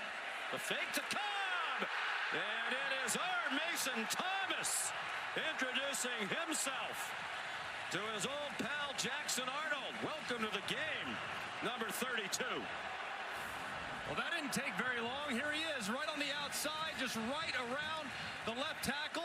Arnold thinks he has more time than he does, but as he holds, nothing there. Ball's got to come out. But how about the pass rush and pursuit from Thomas?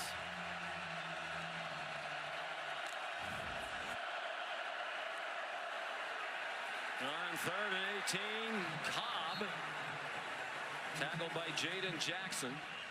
So Arnold sacked 8 times, outmatching the career high. The previous times were last year when he was here at Oklahoma behind that struggling offensive line. South Carolina and Ole Miss each took him down 8 times last year while attempting to pass. And that's been part of the problem really throughout last year. In 9 starts, he had 34 sacks. That was among the highest totals in the country on a per game basis. And so far today, man, he's got to quit scanning the field. He's just got to get rid of it. Hudson Cox, short punt. Satania been involved in a lot of stuff today. Had his own man run into him, but he held on. 43-yard punt. His presence felt immediately. Our Mason Thomas.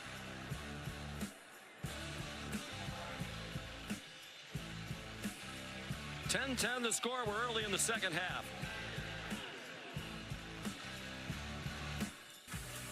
And we're back in Norman, Oklahoma. 10-10 in this battle of 2 unbeatens, 2 top 25 programs. Auburn back into the rankings last week for the first time since November of 2021. John Mateer on target, and it's dropped. Senator Deion Banks. Rayshawn Pleasant was there for Auburn. And Ben Arbuckle just turned 30 on Monday. In his first year here, and he has already started to get attention as a potential head coaching candidate, which seems a little hard to believe given that 5 years ago he was an offensive coordinator in Seminole, Texas. Hand off to Blaylock. 7 years ago he was an unpaid volunteer assistant at Houston Baptist. There's his wife Lauren. They were newly married. He had a job in the oil gas business out of West Texas A&M where he was a quarterback. Said, I did it for 3 months. I hated it. I want to be back in football. Unpaid volunteer. Worked with Zach Kitley, the offensive coordinator. Bailey Zappi was the quarterback. They all went to Western Kentucky together. Here's 3rd down and 11. And to help make ends meet, at lunchtime, he would leave the football building at Houston Baptist and go drive for Uber Eats. He said, try to make $50 and go back to the office. He dials up a pass to the tight end. Kanak tried to go leaping over Xavier Atkins. That didn't work, but it is a 17-yard gain on the first catch of the day for Kanak, his second rather. And a strange formation dialed up by Coach Arbuckle. Mateer runs across the 40. Ben Arbuckle said it was his wife who made it work. She got a job as a nanny. Their parents helped, his parents, her parents. And here he is just 7 years later, a rising star. And we asked Brent Venables why Ben Arbuckle. He said, look, the history at Oklahoma with quarterbacks and skill players, I had to find someone that would be highly attractive to guys that would want to play in his offense. So that's why they went in that direction, and what a hire it was. In 2 prolific years leading the offense at Washington State. Satania the catch. Anquan Figgins there for the Auburn defense, but it's a first down. And Arbuckle's offense starting to find a little rhythm. 5 yards on that play. On the fringe of field goal range, the check down into the flat. Torrey Blaylock near another first down, and the crowd starting to get engaged. Elijah Melendez ran him down, a backup linebacker. And I love when the offense is kind of stagnant, they don't have much rhythm. Like, man, go tempo. Simplify it. Get rid of the motions, get rid of the shifts. Just let your quarterback play and kind of develop a little juice on that side of the ball. So I love the plan so far on this drive from Arbuckle. Tier still completing just 50% for the game, now 11 for 22. And you can anticipate here, second and short, this would be a spot where if I'm Auburn's defense, I'd be alert for the throw downfield. 3 receivers to the left. Here's Satania, who scored the Oklahoma touchdown in controversial fashion in the first half. He has the 19-yard line. 7 more. Mateer trying to get him up in warp speed.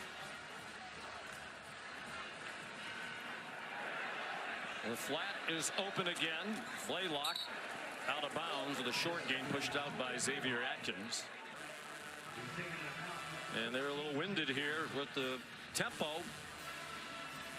8 plays run by Oklahoma in just more than 3 minutes on this possession. And Oklahoma decided to substitute right there, so Auburn could make some changes if they want, but deciding not to, going with the personnel they have on the field.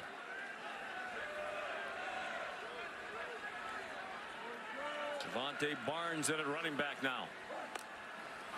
3 receivers to Mateer's right. Look out for Falk. He went leaping in the air, didn't get him. Now a wide open receiver, and it's through the hands of Javante Barnes along the far sideline.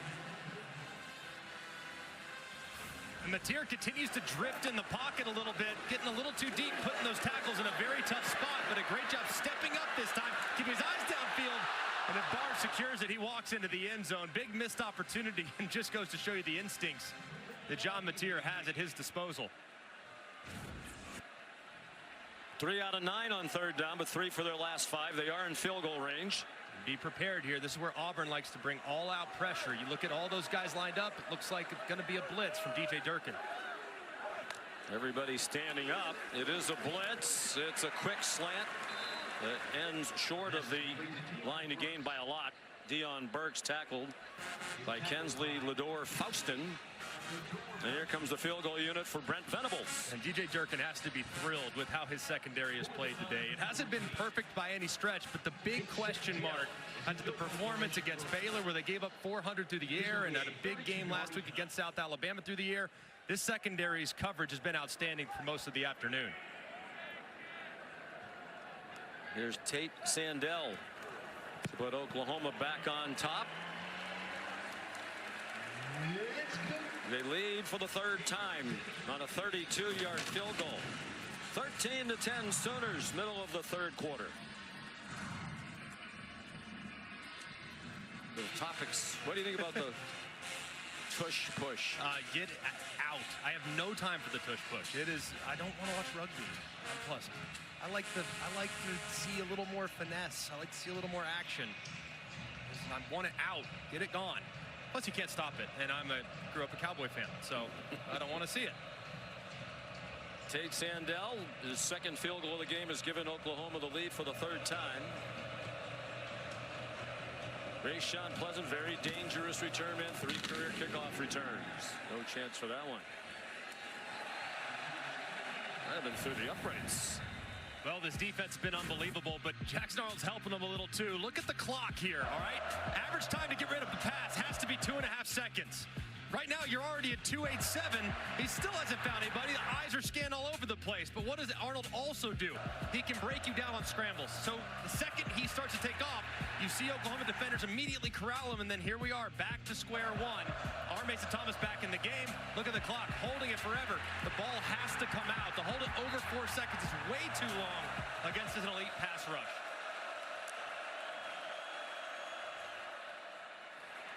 Eric Singleton, good tackle along the sideline by Cortland Guillory to stop it after a 5-yard gain. Singleton dynamic when he gets the ball in his hands. He's just 5'9". There's some of those numbers for the Oklahoma defense. 1 sack away from tying the single game school record.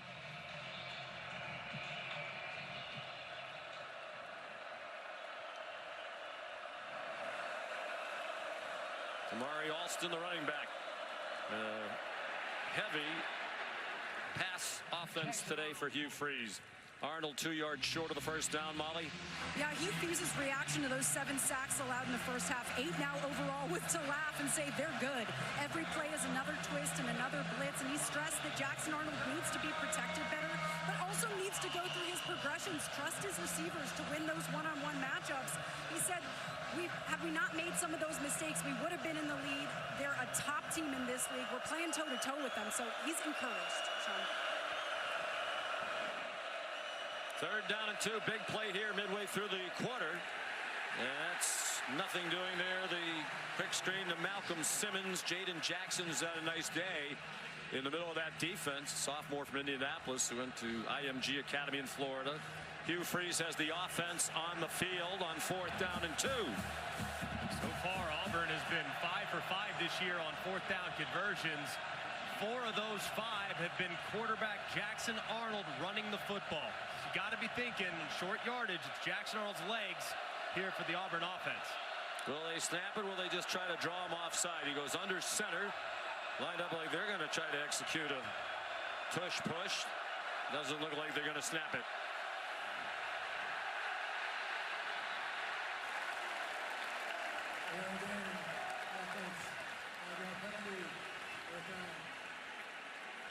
And I would agree with Coach Freeze, you should punt. I mean, they're 1 for 9 on 3rd down today, so they haven't exactly been effective. And they have -2 rushing yards on the day. Once you factor in the sack yardage as well. So they are not winning at the line of scrimmage in the run game. So I agree. Defense is playing great. Punt it away. Play some field position. You're surprised they haven't had more design runs for Cobb. Here's Cock punting. I am. I think Cobb has got to get involved, especially on the perimeter. He's got great speed. You got to get it outside the tackles at some point. So Tanya, the fair catch of the 48-yard punt. Well, these two defenses have been terrific through the first 3 games, and they're doing more of the same head-to-head today.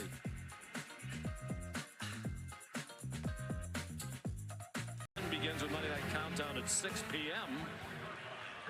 Lions, after a tough start to the year, Green Bay scored 52 in beating Chicago last Sunday. Ravens won 5 games in a row on Monday Night Football. Torrey Blaylock on first down. Oklahoma field goal drive on their last possession to take the lead. The previous 7 possessions, they did not hold the ball for more than 1 minute and 58 seconds.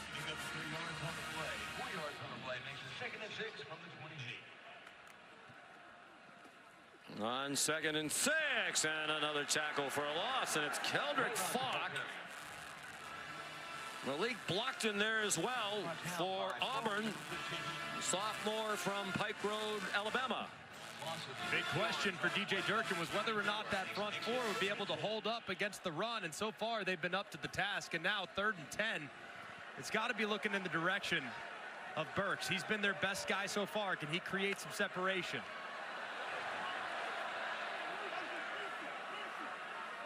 Still 10 seconds on the play clock for Mateer.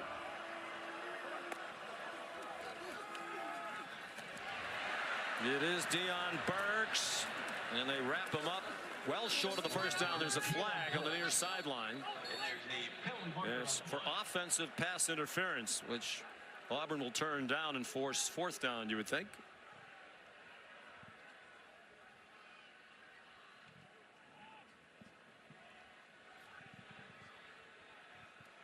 Pass interference. Offense, number 5. That penalty's decline. 4th down. Second time today, Isaiah Satane has been called for that. And very similar to the one we saw a little bit earlier. This time it's even more blatant. He goes right out towards Kayan Lee. I mean, usually offenses would call it like a rub. You know, that doesn't sound so, quote, illegal. Yeah. That right there was just a bona fide pick. I mean, that's a pick and roll all the way to the hole right there. Well, how many things has he been involved in? He had the fumble that turned out not to be a fumble. The fumble originally returned for a defensive touchdown by Auburn. He's had 2 of those pick calls now. He was the player who scored the Oklahoma touchdown when he should have been flagged. And now the officials are going to chat. They had been relatively understated here in the first 10 minutes of this quarter. Relatively. Probably worn out. I would think they might have taken naps at the half. Hugh Freeze has his job in large part because Brent Venables doesn't. There was clarification on whose helmet came off. Brent Venables turned down the Auburn head coaching job prior to the 2021 season. Said it was a tough decision. We've been told by some he actually accepted it and changed his mind, citing a lack of alignment. They hired Brian Harsin. That didn't go well. 11 seconds. And then he was replaced by Hugh Freeze. Brent Venables went back to Clemson for 1 more year after turning down the Auburn job, and then came here to Oklahoma, where there's great alignment, thanks in large part to the stability of one of the great athletic directors of all time, Joe Castiglione, who's been here since the late 90s. Not a good punt by Grayson Miller. Now you got plenty on the bounce.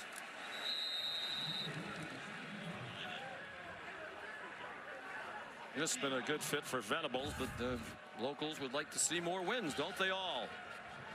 The numbers and the rushing numbers impacted by the 8 sacks.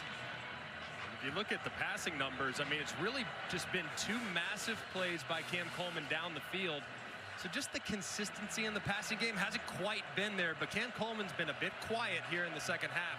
You got to get him re-engaged, get him back involved, get him a touch on this drive. Oklahoma had the ball on that possession for just 1 minute and 9 seconds. Under 5 to go, third quarter. Can either offense make a big play that isn't wiped out by a penalty or a replay review? Jeremiah Cobb. Jeremiah Cobb stays on his feet. Where has he been all afternoon? Our Mason Thomas finally ran him down. That's a 44-yard run. And this is wild, too, because it looked like number 5, Kendall Daniels, going to make the play right there in the backfield, but Cobb got skinny and hugged right off his left guard. Dylan Wade's behind.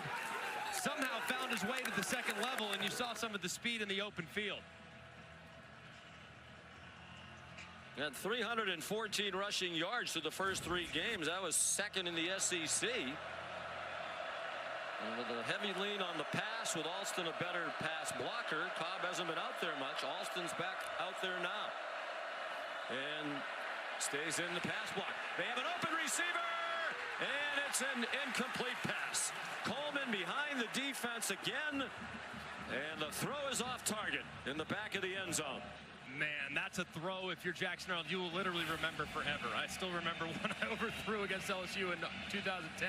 And that one, Cam Coleman, perfect stutter go. Beautiful, beautiful route.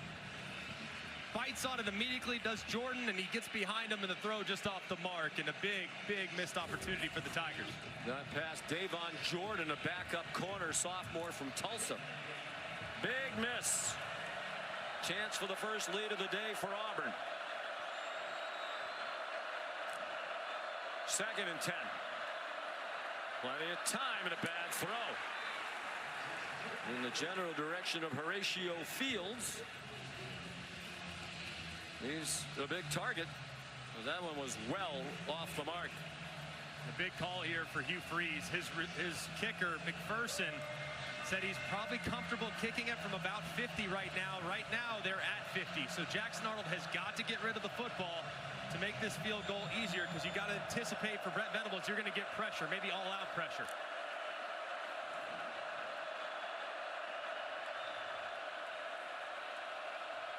They bring Alston back to the right hip of Arnold. Couple of errant passes when there were plays to be made, and now a flag thrown by the line judge on the near side for a false start. Before the snap, false start, offense, number 65. Well, that one might definitely take them out of a field goal try now. Xavier Chaplin, the left tackle, 5th penalty on the offensive line.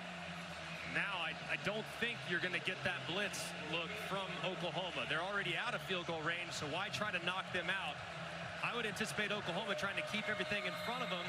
And if you're Auburn, probably thinking some type of quick screen, some high percentage throw to make this field goal a little easier. Unless you get Coleman in one-on-one.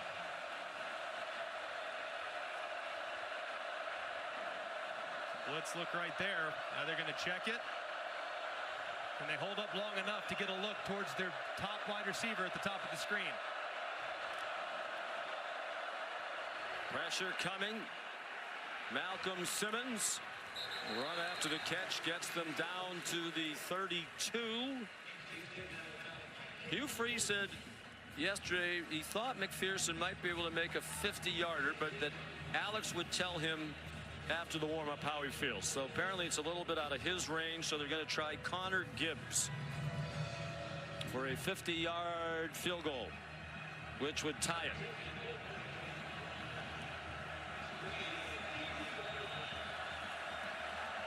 Gibbs, a transfer from Southern Miss, was 3 out of 4 last year from 50 plus.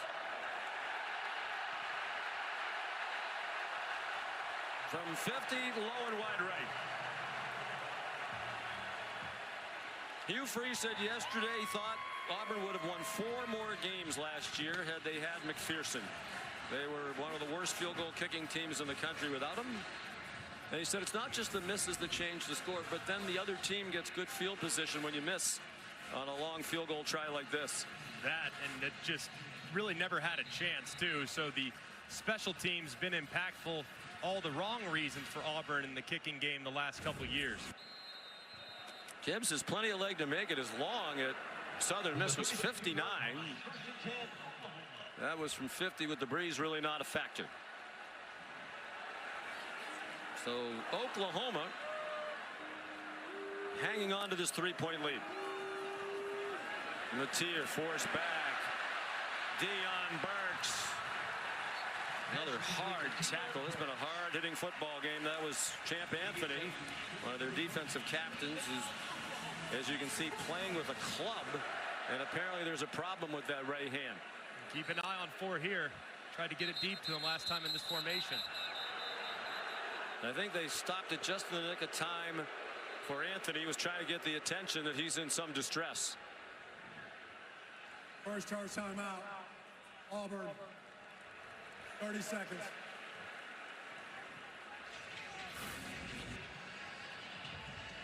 Big collision there between Burks and Anthony. Burks not a big guy, but so explosive. So he goes to the ground, and nothing that would indicate anything too significant there, but some discomfort like you referenced. He pointing to the sideline, waving to the sideline, looking for some help.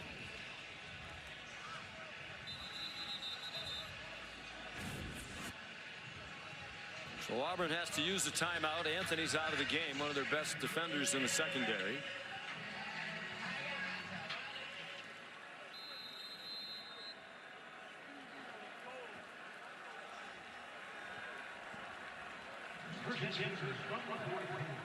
Them doing this little muddle huddle, it might make you think they're going to run to the line real quick, heavy play action, take a shot. Let's see what they do. Or unbalanced with the tackle on the right side. Matier, design rollout to the right, slings it to midfield, caught out of bounds to Tanya, short of the first down. Matier does have that 3-quarter delivery ordinarily. Says back in the day some coaches tried to change it, but now the attitude of it doesn't, if it isn't broken, don't fix it. He was a baseball player, very good one. Thought about playing college baseball instead of football for a long time. He was a shortstop.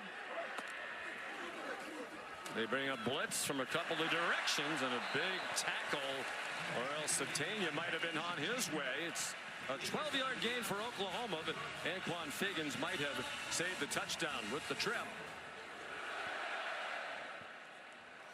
Under 2 minutes to go, third quarter.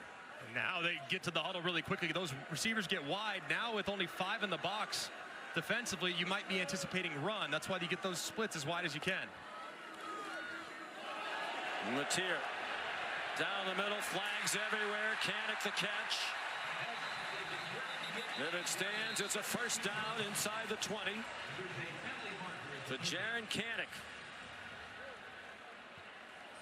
And apparently it's going to stand. They're not bringing the ball back. There are 2 flags.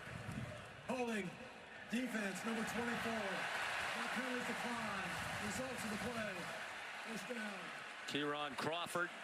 And it just goes to show you how much faith they have in Mateer's arm and his accuracy. I mean, that box count right there, 5 in the box with 5 blockers, that's inviting run all day long. Instead, they say, forget about it. We don't care about the box count. We're going to take a shot. And Kanek goes up and makes a nice play. He's been a standout in his first year at tight end. Came into today 245 receiving yards, leading Oklahoma and leading all tight ends in the country. Deion Burks tackled by Jared Smith. Brown wanted a horse collar. One was called earlier against Oklahoma, but in this case it looked like they grabbed the side, the shoulder, but not in the actual collar itself or on the nameplate. So I think it's a correct call. Yeah, he has him by the sleeve. And very little arguing on that Oklahoma sideline. It was right in front of them. Under a minute to go in the third quarter. 2nd and 13 from the 21. Pressure. Mateer dumped it off. Satania short of the first down. Excuse me, Keontez Lewis. Transfer from Southern Illinois. 10-yard gain. Arbuckle. Coach Buck, as Mateer calls him. And Mateer starting to find the rhythm. He's over 200 yards passing now. Blaylock dropped. Mateer had thrown for at least 270 in all 3 games. Coming into today, they didn't throw for 270 against any FBS opponents all of last season.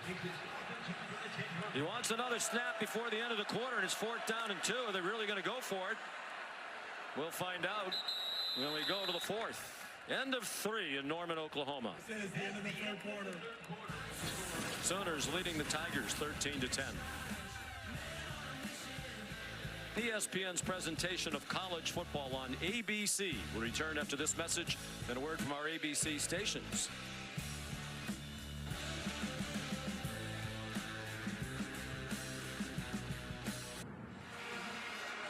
You're watching the SEC on ABC from the Palace on the Prairie, Gaylord Family Oklahoma Memorial Stadium. The defensive struggle through 3 quarters. 8 sacks for Oklahoma, 1 shy of the school record. And as we go to the 4th, the 3-point Oklahoma lead, the Sooners have it 4th down and 2 at the Auburn 10, and Brent Venables has the field goal team on. Tate Sandell has already made 2. This is a 28-yard attempt.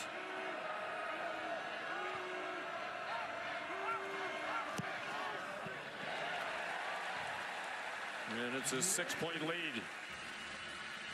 Well, Brent Venables is the defensive play caller. He took that back this year. So a lot of times when the head coach is calling the plays on one side of the ball, the other, he has somebody on his staff who's particularly helpful in helping manage game situations, timeouts, and that sort of thing. And Brent Venables told us yesterday that man has been Kevin Wilson, longtime assistant here at Oklahoma. Back in the Bob Stoops era, a lot of that time, Brent Venables was also on the staff. Coach Stoops is here today. Of course, he went on to be the head coach at Indiana and Tulsa. And that's a great resource to have. A guy who's led a team before. Tremendous. And just has a great feel for the team, feel for the game, has been around for a very long time. So while some rely exclusively on analytics and things like that and win probability, to have that plus an experienced head coach to rely on as a sounding board is tremendous. And I agree with the decision to kick the field goal. Total defensive game like this, make Auburn have to score a touchdown to beat you. especially with how Oklahoma has struggled to run the football today. So picking up a 4th and 2 is no picnic. Sandell, the kickoff. It lands in the back of the end zone. So Jackson Arnold, the quarterback here at Oklahoma the last 2 years, last season as the starter. On his return to Norman, 15 for 24 for 173 and a touchdown. He still has not thrown an interception. That is 247 straight passes without a pick. That dates back to the game that he was yanked as the starter last year in the game against Tennessee. 4th game of the year. He was 7 for 16 with an interception. They pulled him. Michael Hawkins Jr. came in, was the starter until Arnold replaced him off the bench in game 7 and started the rest of the way. Plenty of time again. Jamari Alston to the 37-yard line. Jackson Arnold credited with 13 rushes for -20, but then again, all the sacks come off his rushing total. On that play, that kind of showed Jackson Arnold's maturity. They call a shot play with max protection, and the safety stays way over the top of Cam Coleman, decides to check it down, pick up a first down on the underneath throw. Now that safety is really talking him out of throwing it anywhere deep over to the left-hand side. Alston again weaves his way across the 40 before he is stacked up by a defense led by Peyton Bowen. You have a receiver that's as good as Cam Coleman. Naturally, he's probably going to get doubled a lot. So you got to have someone on the other side that you have tremendous faith in. That's why you go to the portal and you go get a guy like Eric Singleton. If they're going to double 8, one has to be the guy that can win over the top and get behind the defense.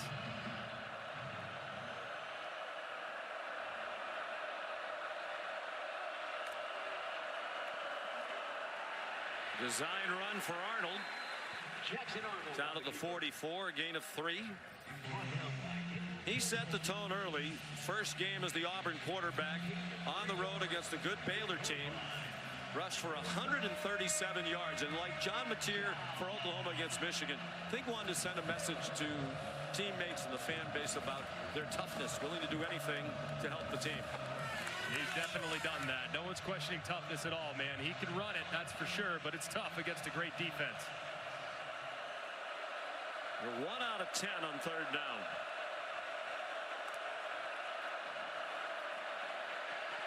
Can't complain about the time he's been given. He's on target there to Alston. Toby McKenzie made the tackle, but it's 6 yards to the 50-yard line and a first down for Auburn. Auburn now is continuing to try to find opportunities to take some shots, but it's mostly been RPO calls from time to time. If you'd like a one-on-one, go for it, but you still have opportunities to run the ball inside with 2 tight ends in the game. Let's see if they double Coleman this time, because they've got the same formation. They try to take shots in multiple times, and here's the defender talking you out of it. Now 20 yards off the line of scrimmage. Some space on the catch for Malcolm Simmons. Tackled around the legs short of the first down by Jacoby Johnson, junior from Mustang, Oklahoma. Well, Jackson Arnold met all 3 of the criteria that Hugh Freeze was looking for in a quarterback when he went into the portal. He wanted someone who could operate an RPO offense. He wanted somebody with a strong arm to take those deep shots down the field. And he also wanted somebody who could run the football on design quarterback runs. Every time Freeze has had a 10-win season, wherever he's been, he's had that kind of a quarterback. Including Malik Willis at Liberty, won 10 games at Lambeth, 10 at Arkansas State, 10 at Liberty, 10 at Ole Miss. And he said every time we won 10 games, we had a quarterback who could do all those things. Yeah, athleticism at that position and being able to have quick hands in the RPO game, but plenty of arm to get it outside. Checking those 3 boxes, he said when they looked at the portal options this year, there were 2 guys that really did it. One was John Mateer, the other was Jackson Arnold. And they sure are happy to have Jackson Arnold there on the Plains.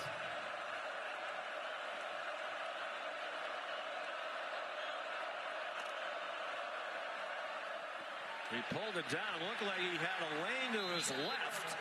But he got smothered for a loss by Dominic Williams, the senior from Torrance, California, transfer from TCU. And these twists have been giving Auburn some fits all day. This time it's a TT, that's tackle twist.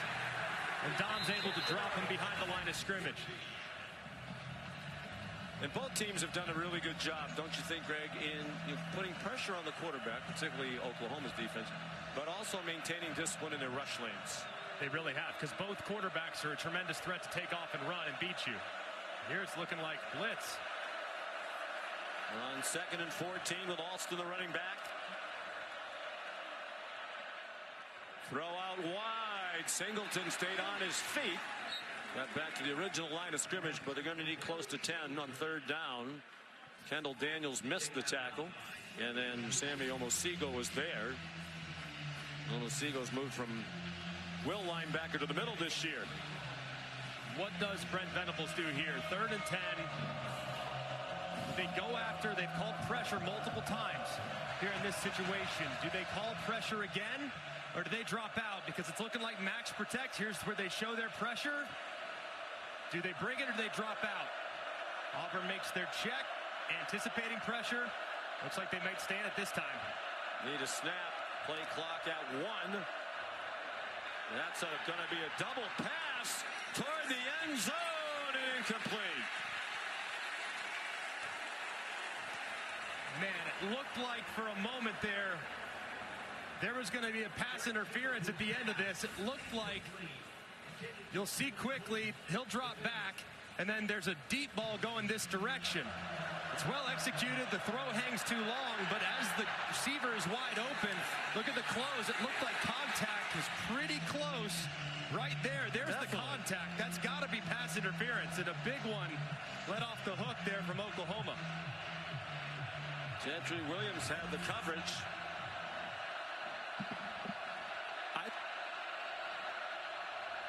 Fourth down and 11. They were lined up like they were going to go for it. Second charge timeout. I think with this much time, punt the ball, lean on your defense to get it back as well as they played today.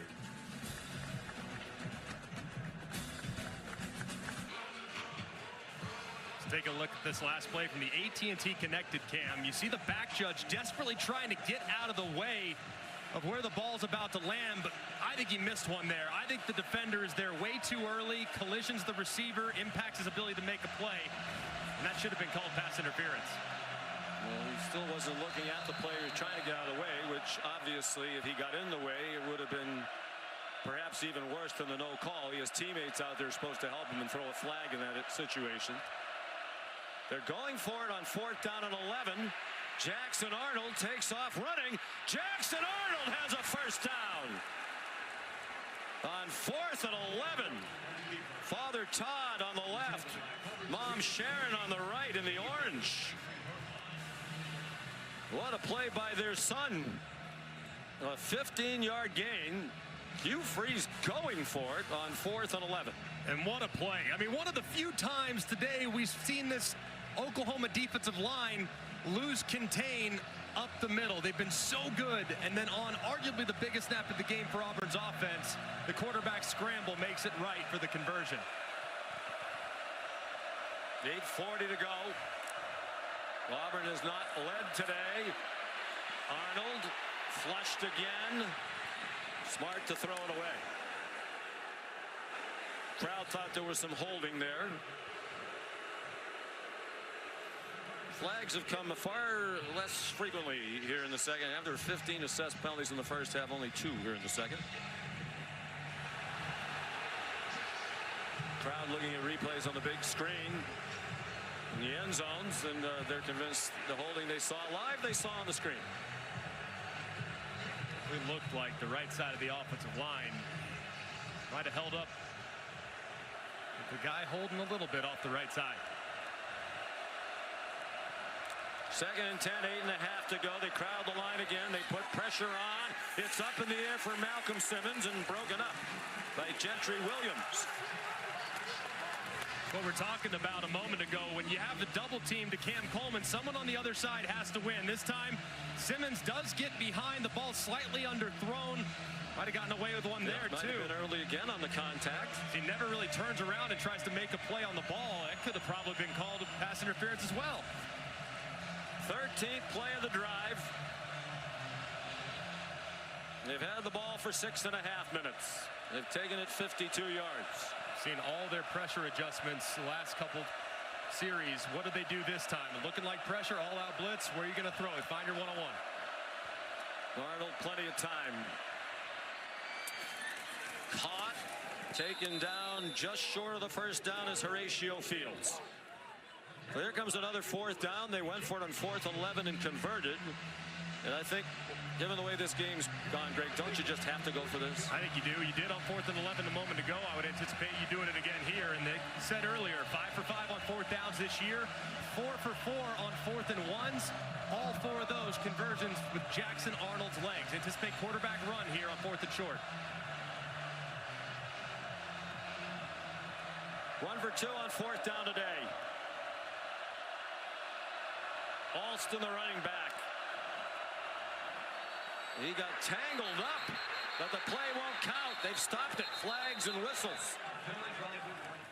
That was a disaster waiting to happen for Hugh Freeze. All start. Offense, number 65. Penalty. 4th down. Xavier Chaplin. Big play call here for Coach Freeze. Now it's 6 yards to go. And it might have been a blessing in disguise because this play was not going to pick up that first down as Alston jumped to the outside. But 65, Chaplin leaning just a bit before the ball is snapped. 10 Auburn penalties, 6 against the offensive line. Midway through the 4th quarter, Oklahoma leading by 6. But Auburn's in the red zone.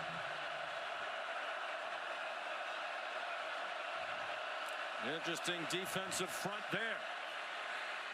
Under big duress. Flags are down. The pass is incomplete. Intended for Cam Coleman. It was Guillory in the coverage again. And the official on the far sideline indicating it's against Oklahoma. Pass interference. Defense, number 4. And the results. Automatic. 1st down.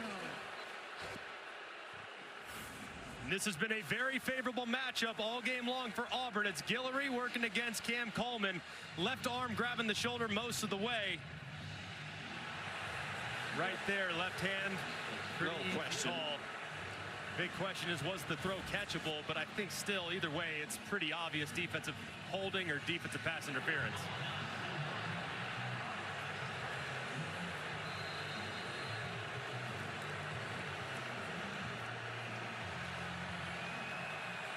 First and goal at the 4. 3 tight ends on the field for Coach Freeze. Simmons breaks a tackle. Touchdown, Auburn. Malcolm Simmons has tied the game with 7:08 to go.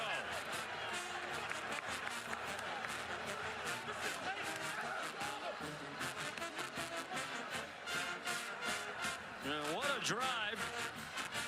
Led by the former Sooner Jackson Arnold, the key play of the game so far. His run for the first down on 4th and 11. Mom beaming with pride, as she should be. They endured a very rough year here last year when he was a Sooner. So here's McPherson to give Auburn its first lead of the day.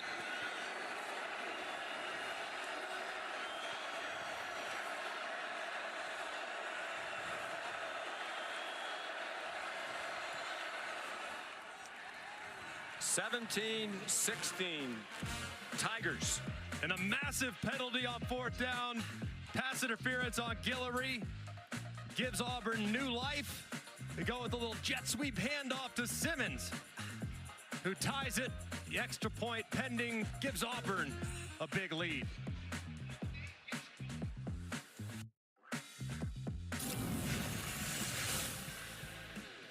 Malcolm Simmons, first rushing touchdown of his career and his first carry of the season. Talented wide receiver out of Montgomery, Alabama.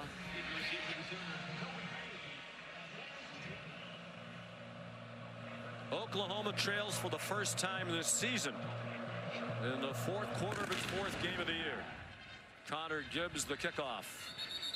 Jacob Jordan won't try to run it back. It lands in the back of the end zone. And this was a really good read here by Jackson Arnold. You're going to see the sweep read, but look at his eyes on the left-hand side. He sees those Oklahoma defenders stay inside.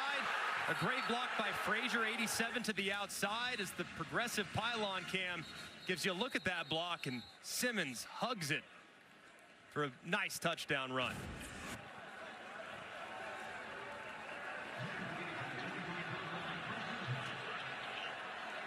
What a feeling it must be for Jackson Arnold. He has been rock solid in his return to Oklahoma to face the Sooners when we played the last 2 years. Mateer, short pass. Deion Burks just shy of the first down. Kevin? Lynch in a mixed tag team match. Stream WrestlePalooza exclusively on the ESPN app. All right, Kevin, thank you. Mateer rushed for 4 and a first down. There are a couple of Auburn defenders who are still on the grass. 17 is Xavier Atkins, one of their leading tacklers, and Malik Blockton's a backup defensive tackle.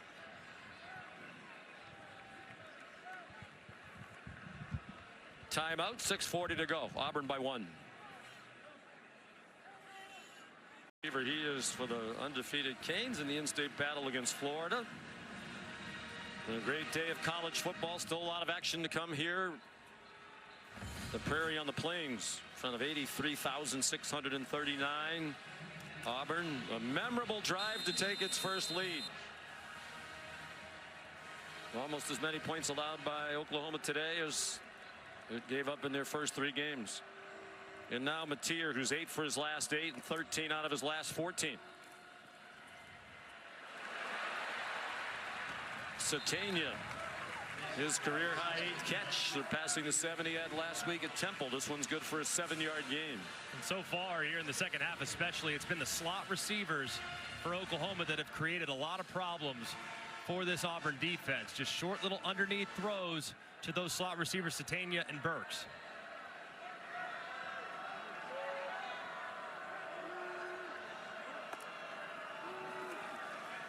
4-man rush, well blocked. Here's Kanik. First down to the 40-yard line, tackled by Rayshon Pleasant. Kanik was a good linebacker in the rotation last year for Oklahoma, but he thought he could do more to help the program. He went to Brent Venables and said he'd like to be a tight end, H-back type. Venables said, okay, we'll try it, but if we have a shortage at linebacker, we might send you back. Well, he's been a great tight end, and he's not going back to linebacker.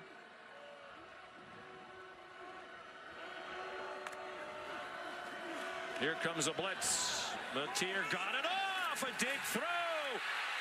Caught by Satania. Out of bounds, say the officials.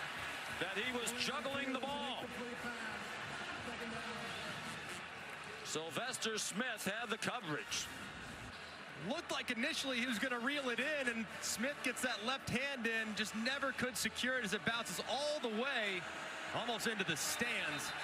But a perfect throw there, and one that you'd love to have your slot receiver reel in. But a good job by Smith playing all the way through it. I think they're going to review this one.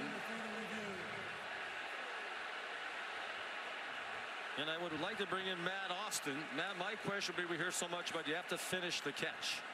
But it looks like he has possession as he goes across the boundary. He takes a couple of more steps to where the play should be dead.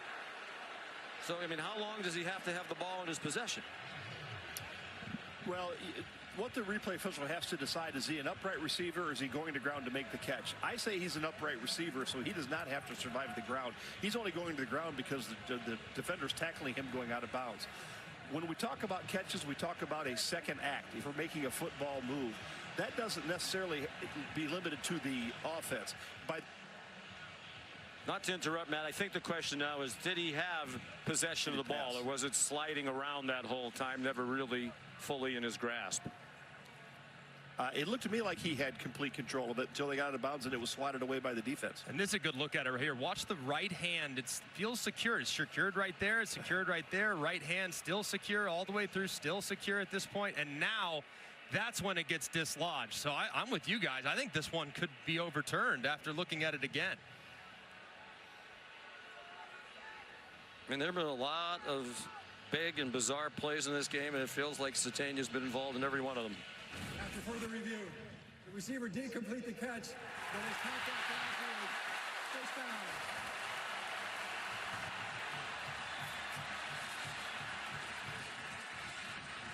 It's been an agonizing day when it comes to the officiating and replay reviews for Hugh Freeze today. All day long. And now Oklahoma at the very least in field goal range to retake the lead as we approach 5 minutes to go. It's a 31-yard play to Satania. This point of the field, too, this is really where Oklahoma, they're very pass-heavy at the top of the red zone, but as they start to get closer, this is where they start to really lean on the run game. And Auburn's been great against the run today, but can they find the necessary yards here on a pivotal drive? Career highs for Satania, 9 catches, 127 yards. And he has the Oklahoma touchdown. The blitz, running room for Mateer. Mateer, touchdown!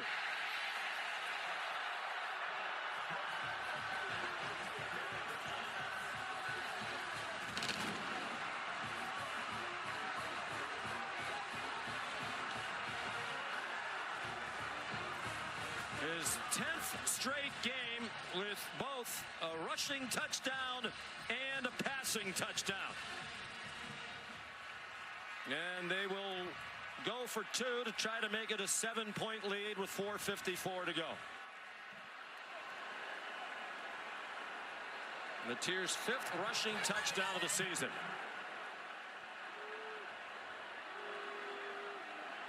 Blaylock, the running back. Will it be Mateer again? No, he's going to sling it. I think he might have hit a couple of Oklahoma receivers on the way across the back line. That was Go for Dose, brought to you by Dos Equis. They come up empty. And this is just a great recognition by Mateer. Look at all those defensive bodies to the left-hand side, but just 2 play sides. So what does he do? Drops back, goes immediately. Outstanding instincts. You got great numbers. They're light on the right side. Take advantage with your legs. You got hat on a hat blocking. And it's nothing between the end zone but one defender who Mateer will gladly take on for the go-ahead score. Good block by Deion Burks on Rayon Strader to help him get across the goal line. The view from the progressive pylon cam, they cap a 75-yard drive in 6 plays, helped by the replay review. Mateer was 6 for 6 passing for 62. He's completed his last 11, and then he scored the rushing touchdown. Just beautiful execution and rhythm on that drive for Oklahoma. That was a thing of beauty from start to finish. 10 straight games with both a passing and rushing touchdown back to last year for Mateer. It was the longest such streak in FBS football since De'Eric King did it 16 games in a row, Houston and Miami, 2018 through 2020. The only others to do that in 9 or more games in a row, both a rushing and passing touchdown since 2000, are Tim Tebow, Lamar Jackson, and Marcus Mariota, all 3 of whom won the Heisman Trophy. Pretty good list right there. So Jackson Arnold, it's going to be your turn.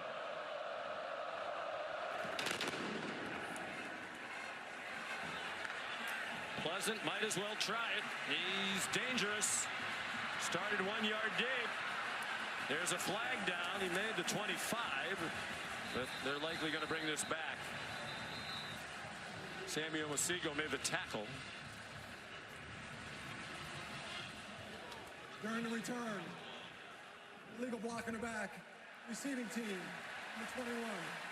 Penalties half the distance to the goal. First down.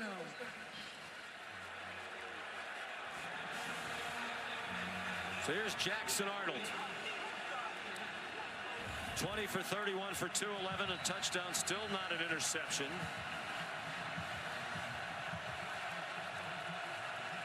What an opportunity for this young man, too. I mean, you know he's been dreaming about it. He's tried to downplay it, but an opportunity to come back to a place that you called home and to steal one from him and to drive right right in front of you has to be something that guys live for. He was under the radar all week, declined all media opportunities, probably on the advice of the coaching staff and sports information folks. Jeremiah Cobb gets 2. Molly? Well, after Auburn's last touchdown, the sideline erupted, coaches and players all yelling, except for quarterback Jackson Arnold, who went straight to his iPad. All business, watching that drive back, focusing on what he missed, where he can be better, and he is laser focused. And he told his team pregame, I will play my heart out to get this win. He's not celebrating or satisfied until this one's over, Sean. Alston, the running back, on 2nd down and 7, and the clock at issue with 4:10 to go. Just one timeout for Auburn. Flag down to the line of scrimmage. Arnold scurries out of bounds near the 13. Flag thrown on the far sideline. If it's against Oklahoma, both teams will have double-digit penalties.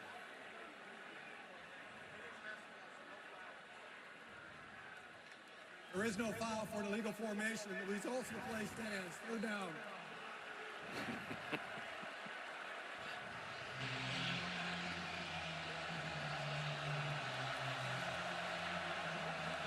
Three-yard gain for Arnold. So far, it's been a lot of pressure for Brent Venables on 3rd and mediums. Can anticipate all those guys walking up, and Hugh Freeze had similar situation last year, threw a slant, got picked to the house. Anticipate something outbreaking that's safe to the outside. Arnold steps away, throws, caught, 1st down. Horatio Fields. Coach Freeze raved about him yesterday. A transfer from Wake. Citing Fields as that steady force in what is still a relatively young wide receiver group. Called him kind of a father figure, and what a moment for him to step in and make his first catch of the game to pick up a big 3rd down. 3 years at Wake Forest, caught 39 balls for the Demon Deacons last year. 3:10 to go. Same formation, but they're going to probably bluff out. If they get one-on-one, they can take it up top. Arnold, nowhere to go. David Stone there. Coach Venables raved about him yesterday, one of the most improved players in their program. 2nd and 10. You'd have to think it's 4-down territory throughout now, Greg. Under 3 minutes to go. Only one timeout left, and a field goal does you no good. These safeties kind of sneaking around right here. What do they do? Arnold under duress. Did well to stay on his feet. Here come more flags. He's down. Would be the 9th sack. Tying the school record for Oklahoma. Would be the 6th time they've done it.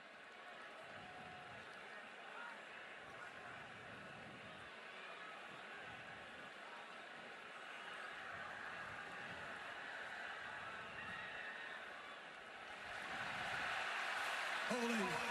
Offense. Number 75. 10-yard penalty. 2nd down. Connor Lew, the center. So it will not be a record-setting sack. Brent Venables decided to take the penalty. Additional lost yards for Auburn, but they get the down over again. The play was a loss of 2.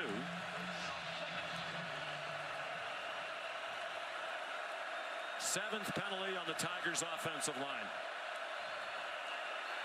And the 8th is just... I mean, you wonder if that's fatigue on part of Xavier Chapman. He just got up out of his stance when they were nowhere near snapping the ball, it seemed. Yeah, that's 3 or 4, it feels like, on him by himself, saying to his quarterback, I can't hear you. And it's not going to get much easier as they back closer to what is a very loud section of the stadium. 6 false start penalties on the O-line, 2 holding calls. It's a loud building with a sellout crowd of more than 83,000. And they didn't get it off before the 2-minute timeout. There were whistles sounding. Arnold got rid of it in the end zone, but I don't think that's going to count. Prior to the snap, this is the 2-minute timeout.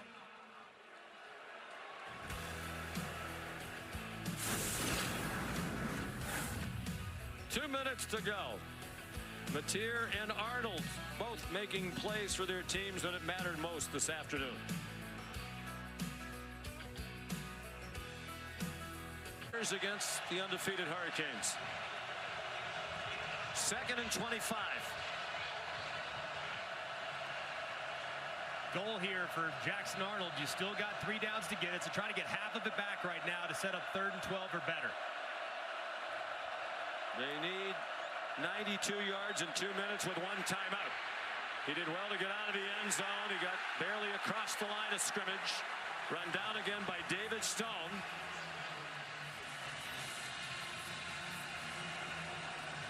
Third down.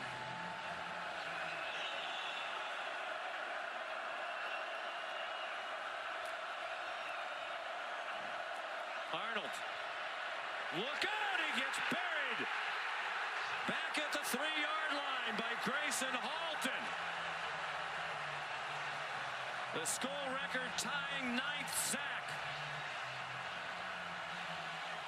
for Oklahoma. 6 times it has happened in their history. Last ditch for Hugh Freeze and the Tigers on 4th and 29. Throw a Hail Mary towards Cam Coleman. He goes down to the end zone, a safety. On the 10th sack, a fitting ending to this one. Although it's not over yet as they celebrate the sack by our Mason Thomas.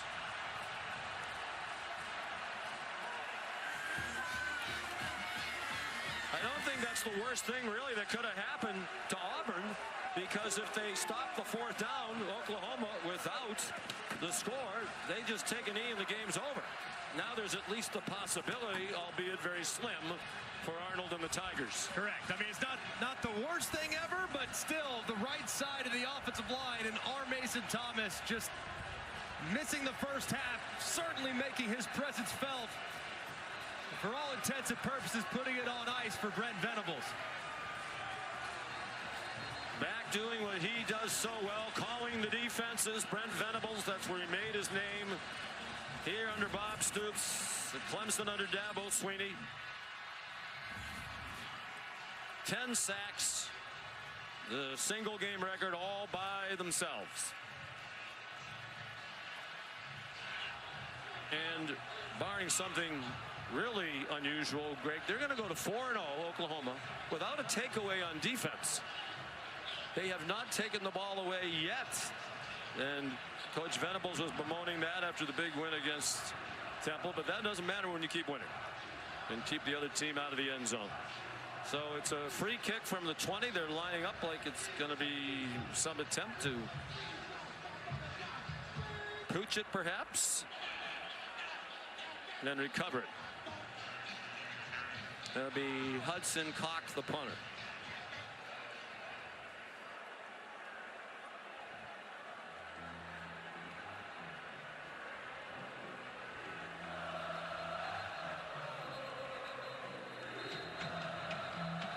Timeout called by Oklahoma. First charge timeout. Oklahoma, 30 seconds. Been an agonizing day in so many ways for Hugh Freeze. So many things that will be replayed in the review of this game, including with the SEC officiating folks. So the top 2 teams in the country, as we look at the college football rankings, brought to you by Goodyear. Idle this week, as is number 5, Georgia. You would expect LSU to cruise. They'll be at Ole Miss next week. Our afternoon offering on ABC. Big one tonight in the Big Ten. Illinois at Indiana. Indiana haven't really played anybody just yet, and they'll get a top 10 Illinois team coming to town. But I have a feeling Indiana's got a couple things up their sleeve for that game. Will Brent Venables' team be in the top 10 next week? We'll see what happens ahead of them. They got a very strong argument. Part of that depends, too, on what happens with Michigan against Nebraska. If they get a win, that only strengthens their resume. Here comes the free kick again. Timeout came just before they tried it the first time. Has to go 10 yards. And The officials waving their arms. It is Oklahoma's ball. Didn't go 10. So that should do it. Brent Venables, some thought was on the hot seat at the end of last year. Gave $1 million in compensation back. He's a very well-liked guy. He's a good guy. He was here for a long time as an assistant. I mean, the locals are behind him and cheering for him, but at a certain point, you need to win. And this is going to be a huge win for him and for this program. And what a statement, too. I mean, offense didn't have, by any stretch, their best day. To win a game in the SEC with just 300 yards of total offense, -1 in the turnover margin, countless moments in which the ball could have bounced in either direction. You take this one and run. Hugh Freeze has to be disappointed with all the opportunities that seemingly got away from the Tigers. All John Mateer needs to do is take a knee. Neither quarterback was a huge running threat today. Jackson Arnold had the big run on 4th and 11. But both defenses kept the running aspects of these opposing quarterbacks in check. But Mateer 271 passing. That's 270 or more for the 4th straight game. And he's going to finish 11 for his last 11.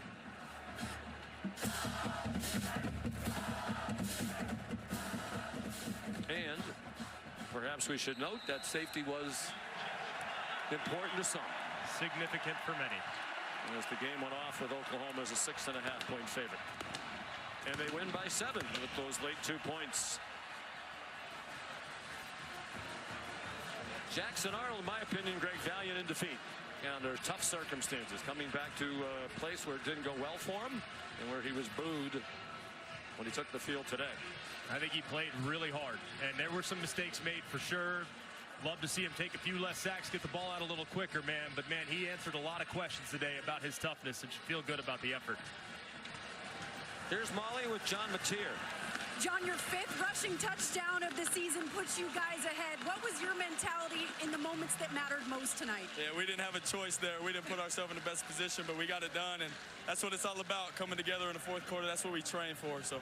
Your defense with 10 sacks today. That sets a school record. What is it like watching that group from the sideline? I mean, it's real fun to watch from the sideline, but it's not very fun to practice against. So we go against it all the time. That's an amazing group. They work so hard, and they deserve every bit of it.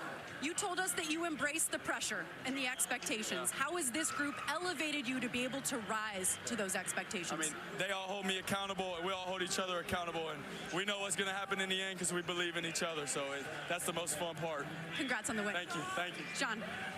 An impressive young man on and off the field. Enjoyed our visit with him. All the intangibles that make him a very popular team leader. Chosen as one of their captains, even though he just arrived in January. The Sooners are 4-0. Stay tuned for Florida and Miami. Oklahoma wins 24-17. Let's send you to the studio. Here's Kevin. Thank you for watching this presentation.